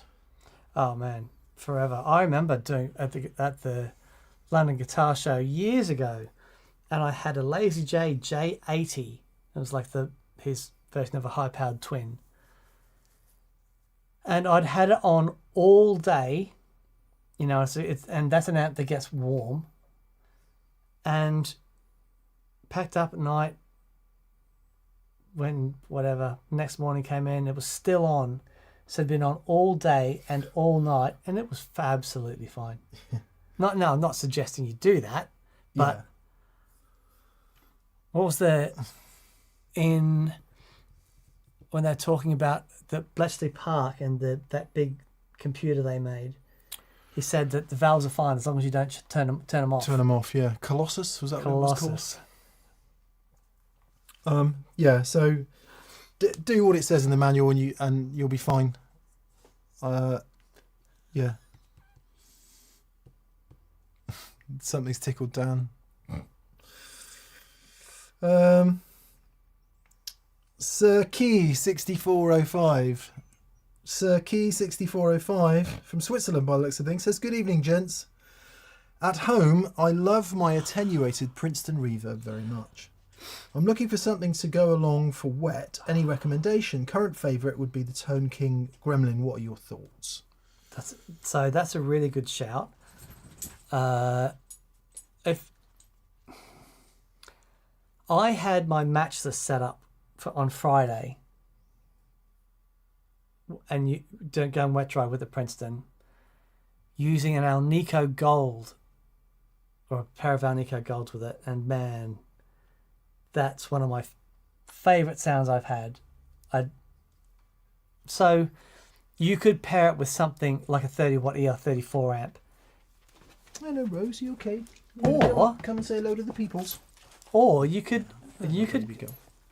Hello. Oh yeah. If you love the Princeton, get another Princeton.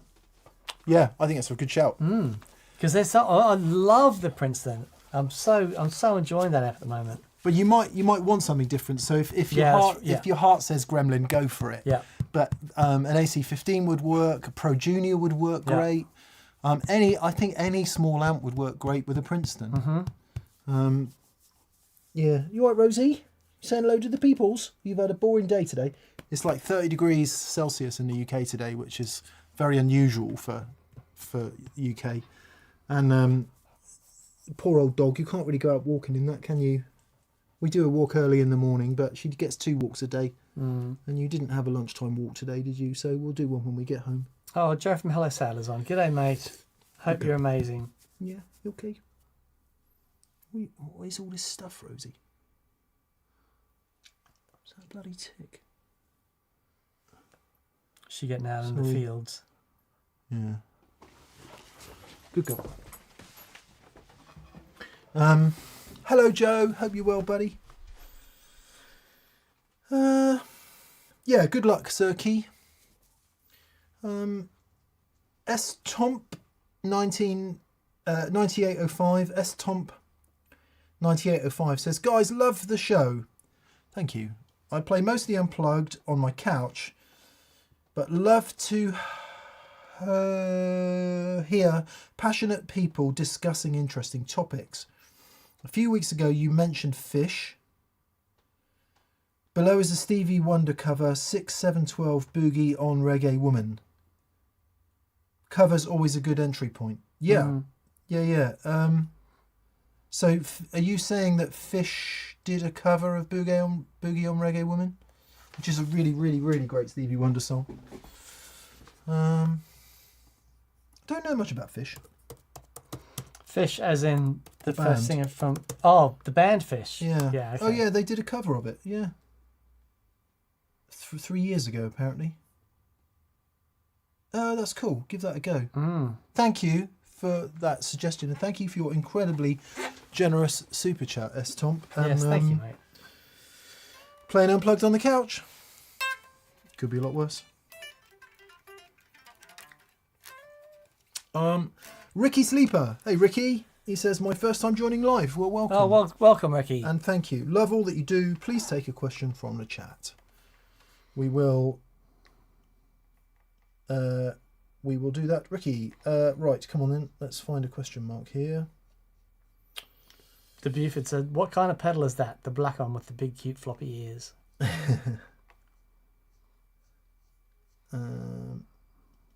Come on. Okay, DMK75 says, you what go. are your thoughts on changing out tubes and what brands would you guys use? I have a terrible admission to make. Tell us. I don't think I've ever changed a set of valves in an amp for any other reason than they're not working properly. Right. I used to.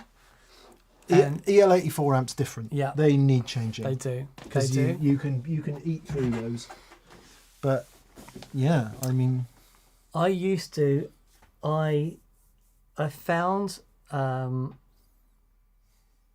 Simon Law introduced me to a set of old Philips 6L6s, and I mean you can't get them now; they're just impossible. But once I found those, they were made a massive difference. yeah. But preamp tubes was all a matter of taste. Those I didn't, changed a bunch out, and some sounded great. Preferred, but they all sounded good. EL84 amplifiers, depending on the circuit and how it's biased. If you've got a traditional vintage bias, which is from memory the 50 ohm cathode bias resistor. Oh, you mean in an AC? And an AC30, so like the matchless has that. You have to get old. You've tubes got to for get that, don't you? really good tubes. But if it's made for modern tubes and it's got an 80 ohm cathode resistor, you can basically stick anything in there. You can stick anything in the EL84s, but they won't last as long. Mm-hmm. Yeah, I think the only time maybe we swapped them out on the 50 watt Marshall, because that always seemed too raucous. Right. So I just put a few different ones in there and ended up with the ones I thought worked best. Didn't rebias it or anything. Well, it Oh, it's terrible. so isn't it? Terrible. I remember reading an interview with Eddie Van Halen where he said that he would purposely mismatch tubes in the output section. I've heard that said a lot. Because he preferred the harmonics. Yeah. And actually it makes sense. Yeah, well, unless it's bad. Well, but if you think about the power amp distortion, and then you've got an asymmetrical power amp, and it'll create harmonics in a different way. Yes, yeah, and that might be different good, or it might be different Yeah, less good. completely. Yeah, completely. Yeah, I'm sure he went through and just stuck a bunch in there until he found the ones he liked. Exactly Yeah, that. Yeah.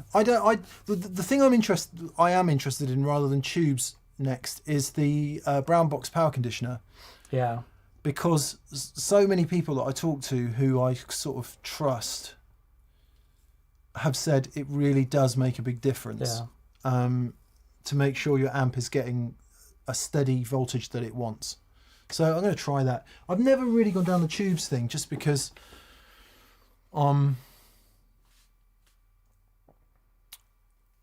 like at no point have I ever listened to my 2-Rock and gone, man, this could sound loads better. Yeah, absolutely. And it might be that it could, but I haven't yet had the wherewithal to do that. So then what's interesting is you find an amp maybe that you don't love as much, and you mess around with some tubes in that, and that could well transform that amp. So yeah. Yep. Yeah, I've never gone down the rabbit hole. It is an expensive rabbit hole. Not that any of this stuff is cheap, but there's no guaranteed outcome with the valve thing. But it can be a fun thing to try. And, you know, over the years, I've amassed a small gathering of little electron creating devices. It can be fun if you're a big saddo like me and you want to sit down and mess around with valves in the back of your amp all day. But yeah, it's cool. Yeah. Yeah. Okay. Oh, this is interesting. Rohan Kamaraj says, what's the difference between a brown box and a regular Variac? So the brown box is a regulator of AC. So the Variac allows you to reduce the amount of voltage coming in. The brown box will regulate the voltage. So you set what you want the amp to be on, and within a certain window of voltage coming in, it'll stay rock solid. This is really important when you go to different venues, and one venue might be 225 volts, the other venue might be 238 volts, and that difference in the range of volts will change the way that your amp is effectively biased. So having the brown box, which you can set a consistent voltage level, and you know, it's great for having consistent tones on tour. They're really, really clever device. I think Michael has gone to procure said brown box. Scott Gallus says, my brown box was game changing for me. Yeah, it's great. It's really great. Yeah, but the Variac, so Variac's been around for ages, and it's what people used to use. So Eddie Van Halen famously would use the Variac to reduce the voltage going to his amp because he liked the way that it sagged. It'd go through valves like no one's business, but it did work great. Took me a minute to find it. So thanks to John at Peach. It's bigger than I thought. And Steve, a friend who's arranged to get this sent to us. There's a couple different ones. Oh, okay. This is the brown box dual Amp RX Studio. It's called. That's cool. So you can run two. That's great. Yeah. Although you do need The adapter for it. the adapter for it. Yes. Yeah. Dig it. Dig it. And it runs. you dig Oh, it? look, Dan! It runs 2 amps. Oh, nice. I like it. Let's see if it makes any difference. Especially, I mean, it would have been if I'd have had my head in the right place. I should have taken them on all my dodgy outdoor gigs Yeah. with generator power supplies and all that. But what am I going to say about that? In that environment, there are so many other variables. There's no way you could go, oh yeah, that's making a huge difference. You could say, oh God, I'm getting 248 volts and that's too much. Yeah. And that needs to come down. Yep. You could say that. But does it sound better? I think you'd need a more controlled environment Sure. to deal with that. Simon V RDJ. Simon, how are you, buddy? I've finally finished your Barabrith. Is that how you say it? Cake that you brought for us. Yes, absolutely. No doubt in my mind. He says, ooh, I forgot to ask, are you guys getting an ethane? And any thoughts on the Herman Lee Clio guitar? And yes, I'm still doing a Duncan Plexico just in case. Ethane. One of the videos I did on the Andersons channel was the new brown. So the protein is no balls and a blues breaker. Right. And the ethane is a tweaked tube screamer and a blues breaker, which is what it was always supposed to be. Oh. But somebody, I think whoever the artist was he was working with or a friend or something, said put the no balls in it instead. Right. And I don't know whether it was just on the day. I don't know if it was that SG I was playing. I don't know if it was the amps. I preferred it in some measure over the protein. Okay. So it would be good to get them side by side. Yeah, let's do that. And I loved it. But they are limited editions, so I'll see if I can get hold of one from somewhere. I really dug it. I dug it almost enough to go, do you know what? All these flaming tube overdrives on my pedal board, maybe that would do. Really? Yeah. Wow. To be honest, I think I was completely taken by that SG I was playing. Okay. Which if there were, I said this in a comment, if there were shekels in my guitar fund, I would have just bought it there and then. Wow. It was a great guitar. A really great guitar. I think somebody bought it. Anyway. Herman Lee Clio guitar. I don't know what that is. Herman Lee is he in Dragon Force? Yes, that's correct. David Pekaski says, if I had $7,000 to blow, I'd be all over that Herman Lee. That's not the guitar. Oh, it's a PRS. Oh, okay. There was a shot of Herman Lee at a festival wanging on his bar and snapped the neck on a guitar. I'm assuming it's not that one. But wow. he was at the 40th anniversary event at NAMM. Yeah. He got up and had a play. It was cool. Yeah, wow. That's quite the Departure. quite the machine. Different body shape for PRS.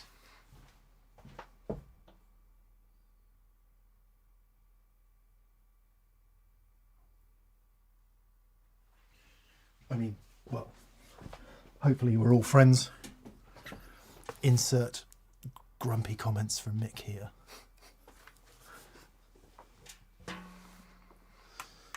And if I may ask the case for the defence to take the stand, my lad. No further questions. Yeah. Oh, hang on. May I just add? Yeah. Oh, here we go. Hot dot says, oh, sorry. AZ Funk says, yes, Dan. It was a prototype that he snapped the neck on. He bounced it off his knee. That's right. He bounced it off his knee. He just went doink. I'm sure it's amazing. Yeah. Yeah, I'm sure it's amazing. And then Hot Dog says, snap the neck on the PRS prototype. The neck on the production has been reinforced. So no knee snappage. Christopher Dutton, 8903. Dutton Ranch. Christopher Dutton says, would a Hot Rod Deluxe and a Mesa Fillmore 50 work? Yes. Yes. It absolutely would work. I think it would work on a number of levels. Number one, they'd be similar in power. Yeah. So you could expect similar headroom in the clean channel. Similar, you know. I.e., we're not talking about a Blues Junior and a 50 watt. We're talking about two roughly 50 watt amps. Yeah. 1450. Secondly, I think it would work because I haven't actually heard the Fillmore 50, but as I understand it, it's basically their take on the black panel thing, where the Cali Tweed is their take on the Tweed thing in Mesa's case. The Hot Rod Deluxe has quite pronounced mid-range. Much more so than something like a Deluxe Reverb. And it was voiced that way to make it heard in live mixes. It does have quite the mid-range bark. I don't know where the Fillmore sits with that, but if the Fillmore does do a more traditional Fender black panel thing, which tends to be a bit more scoopy mids, in Mesa's case, there will definitely be a way of boosting that. But for that reason, I think they would work great together. Yeah. Yeah. Yeah. I don't think there's many amps that Hot Rod Deluxe wouldn't work with, to be fair. Yeah, completely. Not least that they are just so much more affordable than, let's say, so in your case, you've got the Fillmore 50, which is your boutique-y, lovely brand, quite expensive, you know, and that might be a Tone King, or it might be a Friedman, or it might be whatever it might be. And the humble Hot Rod Deluxe at however many $100 it is just a great. I just think it's a brilliant option. Yeah, completely. Because it's not breaking the bank. Yeah, and then just gives you that option to try. Yeah. The wet dry thing. Yeah, it's brilliant. Yeah, it's brilliant. Jacob Becker was asking me if my EP's been released yet. So it's not. It's done. Everything's ready.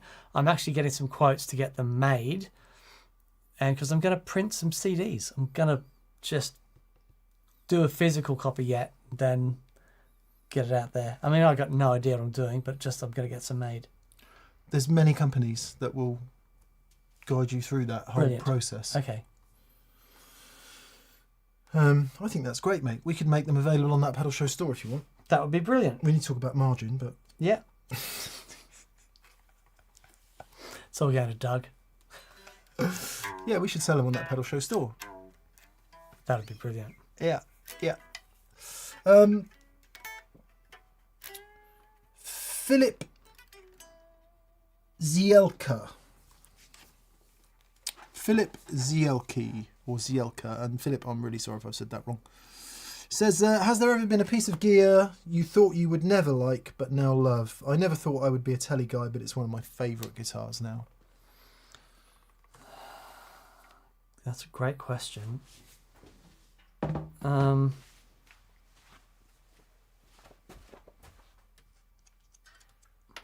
Well, yeah, if you had shown me a picture of this, 15 years ago and just said one day this will be one of your most cherished possessions, I would have said you'd been drinking. Yeah. It's got a single P90 in there. That's a hard pass. It's only got one. It's only got one. It's just one. Just one. And what can you do with one?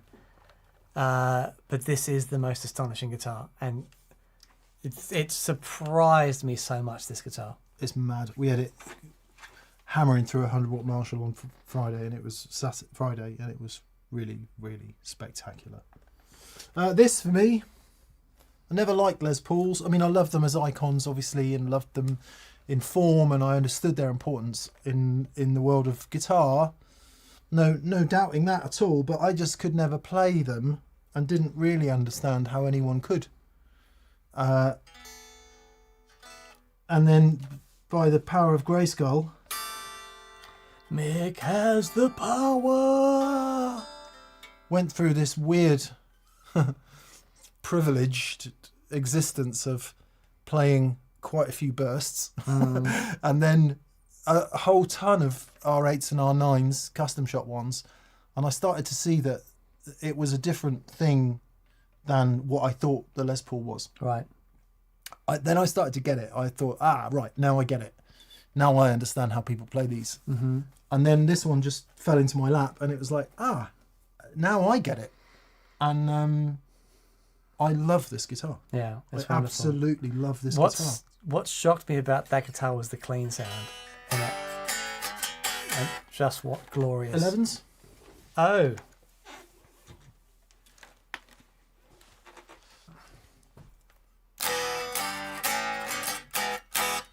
Yeah, man.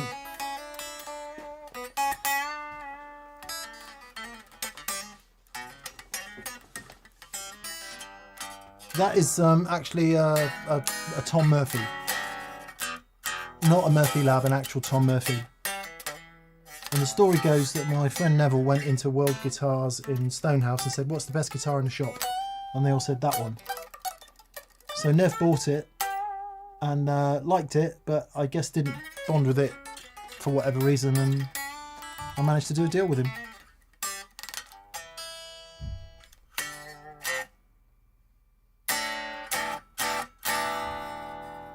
And now I understand what they're for, Oh man. from a personal perspective.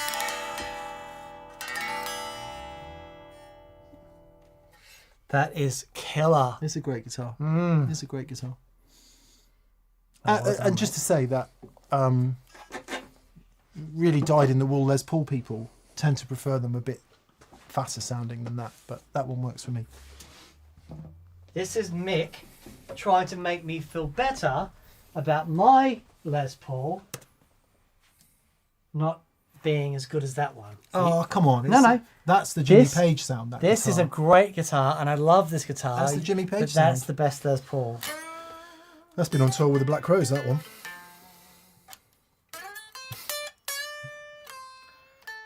Mad. Johnny T 5E3 says, Mick, do you have flats or rounds on your P bass? You might not need to change your flats either, like Jameson or Duck Dunn. I've actually got rounds on it, but they're so worn that I've got 2 new sets of strings that I'm going to try. I love the idea of flats, and what I want is one bass with flats on and one with rounds on, because we do a bit of pop punk and some other stuff, and you need the zing. Yeah, right. When you hit it, if you're playing plectrum, you need the zing of rounds. So I think a bass player in the band I'm playing with on Wednesday night brought his Ricky Oh, brilliant. yesterday, and I'm like, that's it, I'm buying a Ricky. But he said it took him forever to find one that he loved. Yeah. But I looked at it and I'm like, That's a cool thing. I just don't care what it sounds like. Yeah. The classic 4001 shape, and I think it became 7001 or 6001 or something anyway. So I think I'll have that with rounds for rock, and put flats on the P for that sound. Man, I was watching this old Prince clip, and he had not Bootsy, the guy that basically invented slap. What's his name? Oh, I don't know. No, Stanley. no. Victor Wooten. No. Like old school. He was Well, in Prince. Is just playing with Prince. Larry Graham. Larry Graham. Oh my! Yeah. It's like another And it's- world. Just so great. What pickups are in your Les Paul? Says EVH 1973. They are custom buckers, as far as I'm aware. Custom buckers, Gibson custom buckers, and I've never. If this is the scale of do I want to change my pickups, this being no and this being yes, I've been sort of here. I've never even considered changing them, which is so unusual. No, because they're perfect. And that guitar, they're just married to that guitar. Yeah. Sometimes I've used the neck pickup at least once. Good. Right. Come on. We're nearly there. Actually, we're not even nearly there. Oh, really? Okay. Kind of. The Berry-King. D and M and B and K and R. Still amazed at the fun I'm having with the SG. Who knew? No question today. Please check one. 1, 2. Take one from the chat. And very wonderful Y guitar segments, by the way. Oh, is the Berry-King Rans there, maybe? Is that you, Ran? Thank you on the Y guitar thing. It was nice to do with Ollie. Come on then. Right. User 1898. User 1898 says, do you use default overdrive distortion pedals with the Les Pauls or just the amplifier? Oh, no. Pedals. Very much so. I think the thing about our Les Pauls is that they work with the rest of our rig. They're not a million miles away. So Mick can plug that Les Paul into the same rig he's playing with the Strat or the 345. I can plug this one in with the same rig as I'm using the telly, and it works. And you just hear the character of the guitar. So, you know, amp drive and everything is fantastic, but what we get when we're using the pedals in conjunction with the amp is all of the shades in between, especially when you're going out doing gigs and you want some color and some headroom. Yeah, definitely. Yeah, I think that's it. It's very tempting to say pedal or amp, and the answer is both. Yeah. So exactly very that. much the two things working in conjunction. And that's how Dan and I have always done it, and how we will always do it. Completely. I found, interestingly enough, anyone that's been following the things that go on around these parts, Simon Jarrett made a prototype of a pedal that he called the Balladeer, which was on my pedal board. He's actually brought me the finished version, which was the Alexander the Great, it's called, and I prefer it. Oh, really? Yeah, it makes more sense to me. And that's, if anyone has bought a Balladeer, don't panic, because I've got a feeling the one that Simon brought me was quite different from... Anyway. I find it easier to use, should I say. And that, set up a mid-gain sound with the Les Paul, volume knob, amp wide open, pedal on. Done. I kind of got it all. Yeah, amazing. And it's just great, just off the volume knob of the guitar. Yeah. And it's just great. I love it. And the point being, it's not just the pedal and it ain't just the amp. It's the two things working in harmony very much. Very, very much. Yeah. Beautiful.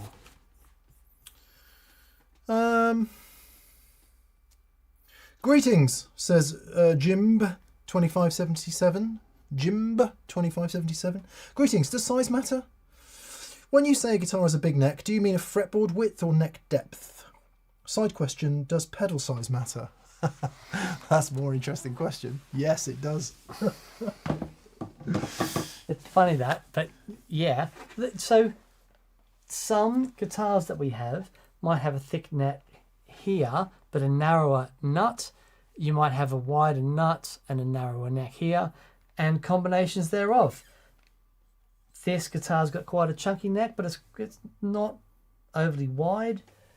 Whereas Butters is quite fat and wide.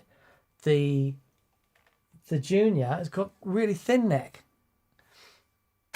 But yeah, they're all great. Hilariously, I think all of our vintage guitars have smaller necks than all of our modern reissue guitars. That's funny. So,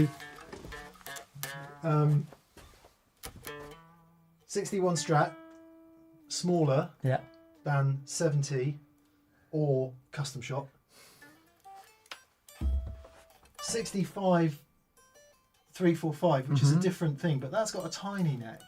For me, right, does it matter? I think there's definitely a tonal impact, but it's hard to draw conclusions about that. Bill Collings, may he rest in peace, who I was lucky enough to be, I don't know about friends with, but I knew Bill, and I was lucky enough to have a lot of conversations with him. And he was adamant that mass in a guitar neck is what you want. Oh, really? You want mass in the neck and you want the body light. Really? And he was sort of adamant that that was important in classic guitar tone. Wow. And that would relate to acoustics and electrics, by the way. And so it follows that we were talking about quarter sawn and flat sawn earlier, you know, like a very stiff quarter sawn neck with a lot of mass in it. It is said does good things for guitar tone, but these are all generalizations. And then comes your actual lived experience. You know, that 1965 ES345 is one of the vibiest, best in inverted commas guitar sounds I've ever heard, ever. Yep. And it's got the skinny ass neck. Yep. However, right, it's really skinny ass down here. Yep. Taper. Taper. Yeah, there you go. Quite a lot of wood here. Yep. Yep. And so it does size matter. It matters to how it feels. Do you enjoy playing it? Does it feel comfortable? Are you in your head about what you're experiencing when you play it? Because if you're going, this is too big or it's too small, then you're never going to play very well. So I think that's where it matters. Yep. Takes me a minute to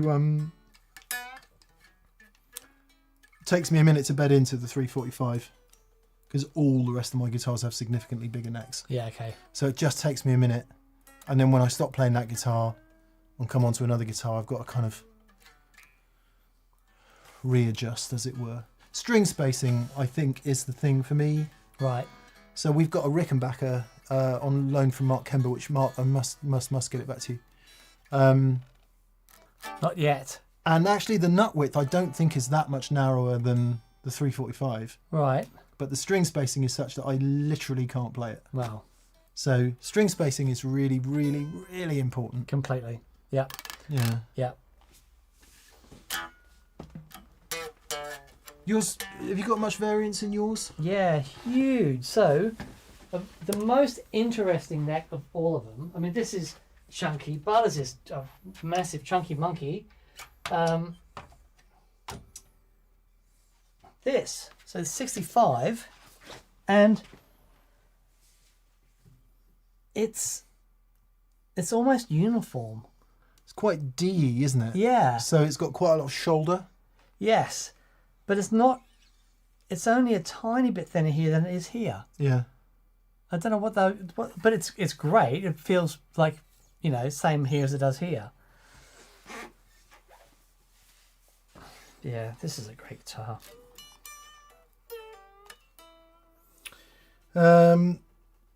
Johnny T 5v3 again says the 345 doesn't seem as popular historically as the 335. 345 not as popular as the 335 or 355 for that matter. Was it the Baritone? Yeah, I think it was. Yeah. It's confusing. The stereo Baritone, I think, is what it was, because the monitor Baritones are a little bit more popular. I think it was in part, yeah. Mm. Yep. It's really interesting, you know, the neck that I'm probably least comfortable with of all my guitars is Butters. However, I like what I play on Butters more than a lot of my guitars. Is that the shape or is that the finish? It's yeah, that's a good call actually, because I need to spend some time.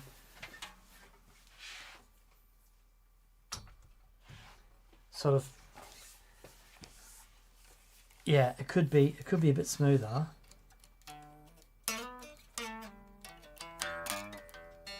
Yeah. Because most of the finish is gone from the back of that, as it is on various Fender relics. Yeah. And yeah, I always like them with a bit of gloss on, I have to say. Yeah, for sure. Yeah.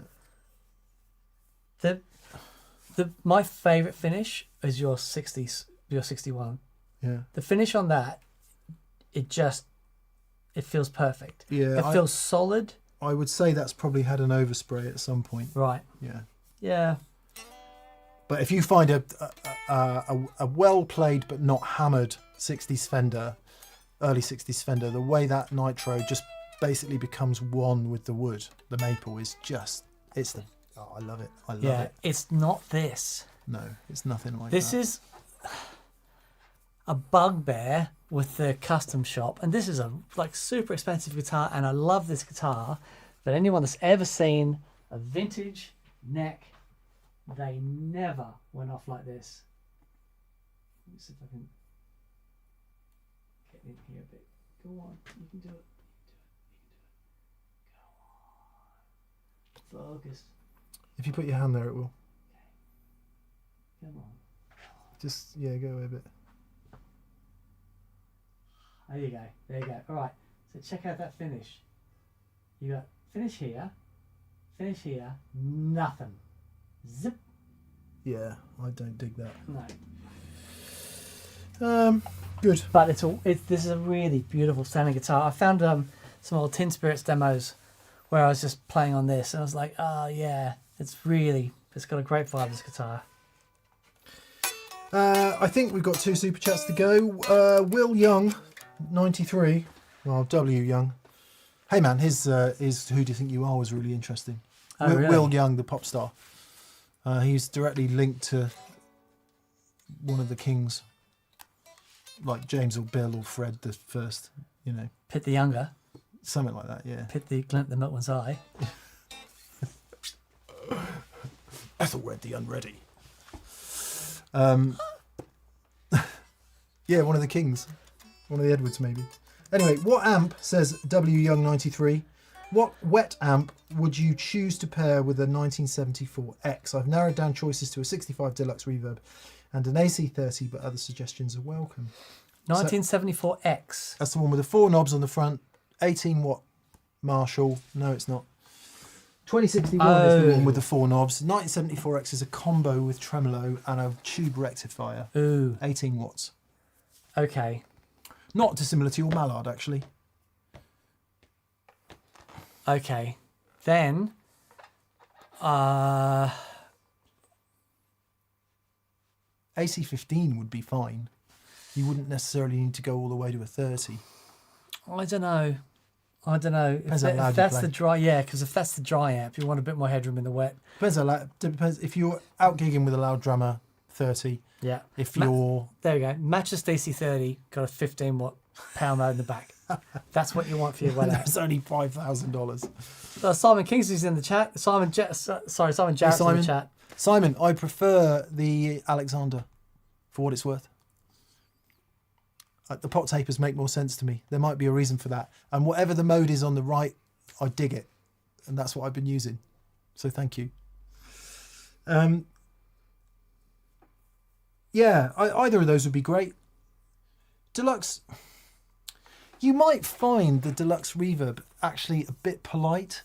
Because if you're used to the 74X, it's quite an urgent sounding thing. And it's an exciting sounding amp. And it's got exciting trebles and it overdrives really beautifully.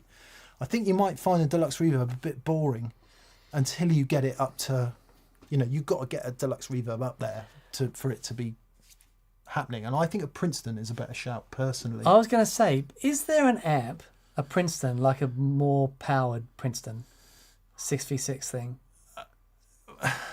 Or do they go from there to like a pro reverb and stuff? There must be boutique versions thereof which just up the rating a bit. See, I always thought the Morgan PR 12 was it called? Right. So Morgan did basically a 12-inch speaker. They called it the PR, so I'm just going to assume that's Princeton, but I don't know. 6v6s. Josh Smith had one for a minute, like a signature one, with reverb. So it's like an up. Like a Princeton that's just beefed out a bit with a 12. And I just thought that was such a great amp. Yeah. Really, really, really great amp.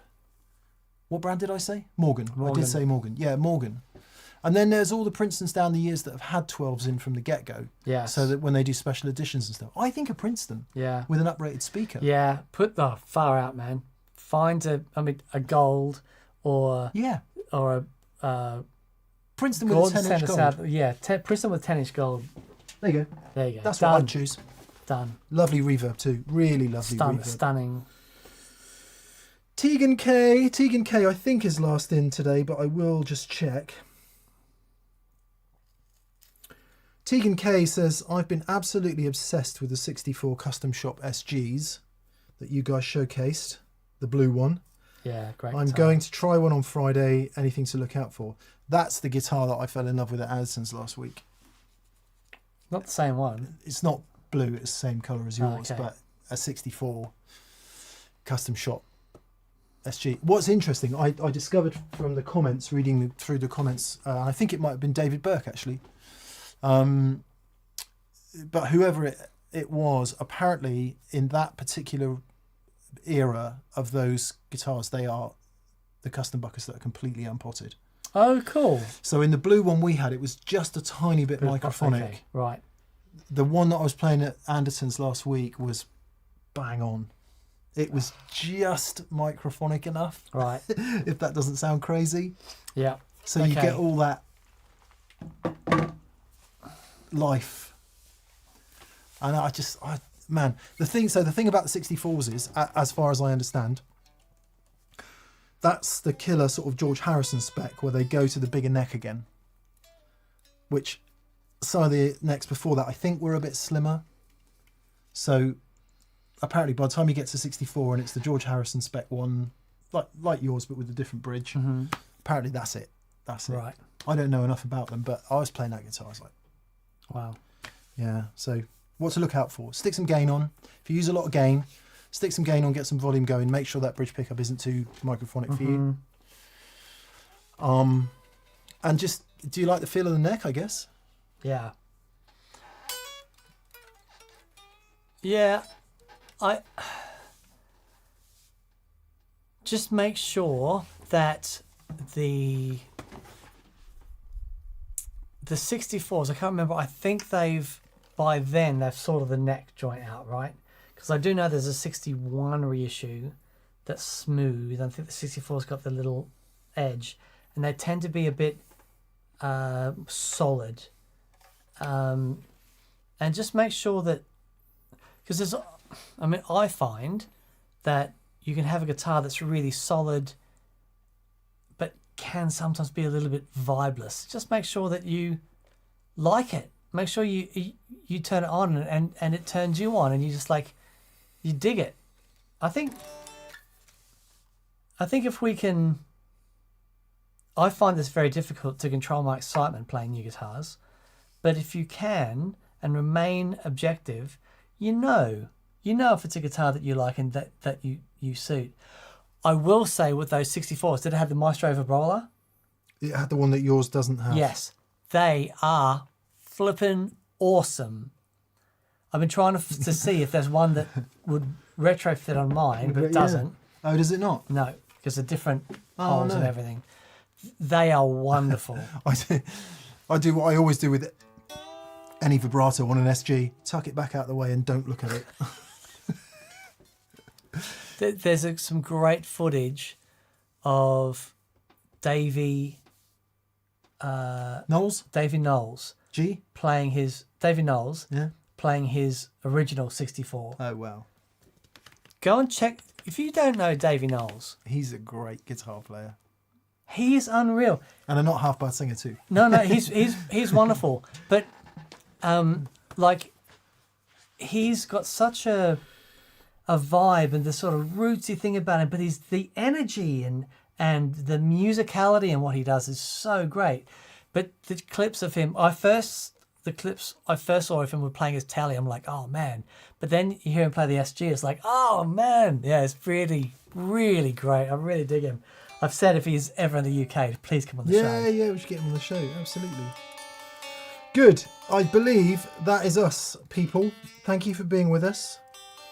Friday's show will be, Dan has done a deconstructed tri-chorus. So the tri-chorus effect, and Dan's kind of built it up from separate pedals on the board, and we get into a bit of the tri-chorus sound. 80s-tastic.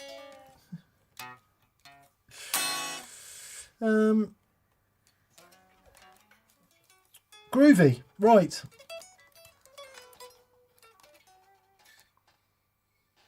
Good. Okay, thanks for being with us. Rosie Winkins, we got to go home, haven't we? I know, you're so bored, baby girl. You're so bored. Thank you for being with us. BV, thanks so much, as always. Yeah, thank you, buddy. You absolute legend. And, yeah. If any of, I don't suppose any of you are, because most of you are all over the world. If there are any old Future Publishing people watching... Oh, yeah. From the good old days, Wednesday night in the middle of Bath, in Queen's Square, there's a 40th anniversary party for Future. I think you have to buy a ticket, but there's a bunch of us going to play some rock and roll and just hang out and see a bunch of old friends, and it should be a nice evening. So if anybody watching this is old Future and you just fancy some reminiscence, we'll see you in Queen's Square on Wednesday night. Brilliant. Should be fun. Brilliant. Should be fun. I hope there'll be a lot of old friends there. We'll see. And some old friends who won't be there. That's a different story. Cool. Thanks for being with us. Yes, indeed. Play us out, Dan. Okay, baby. An ice cube. You've got an ice cube. Let me give you an ice cube. That's nice, isn't it?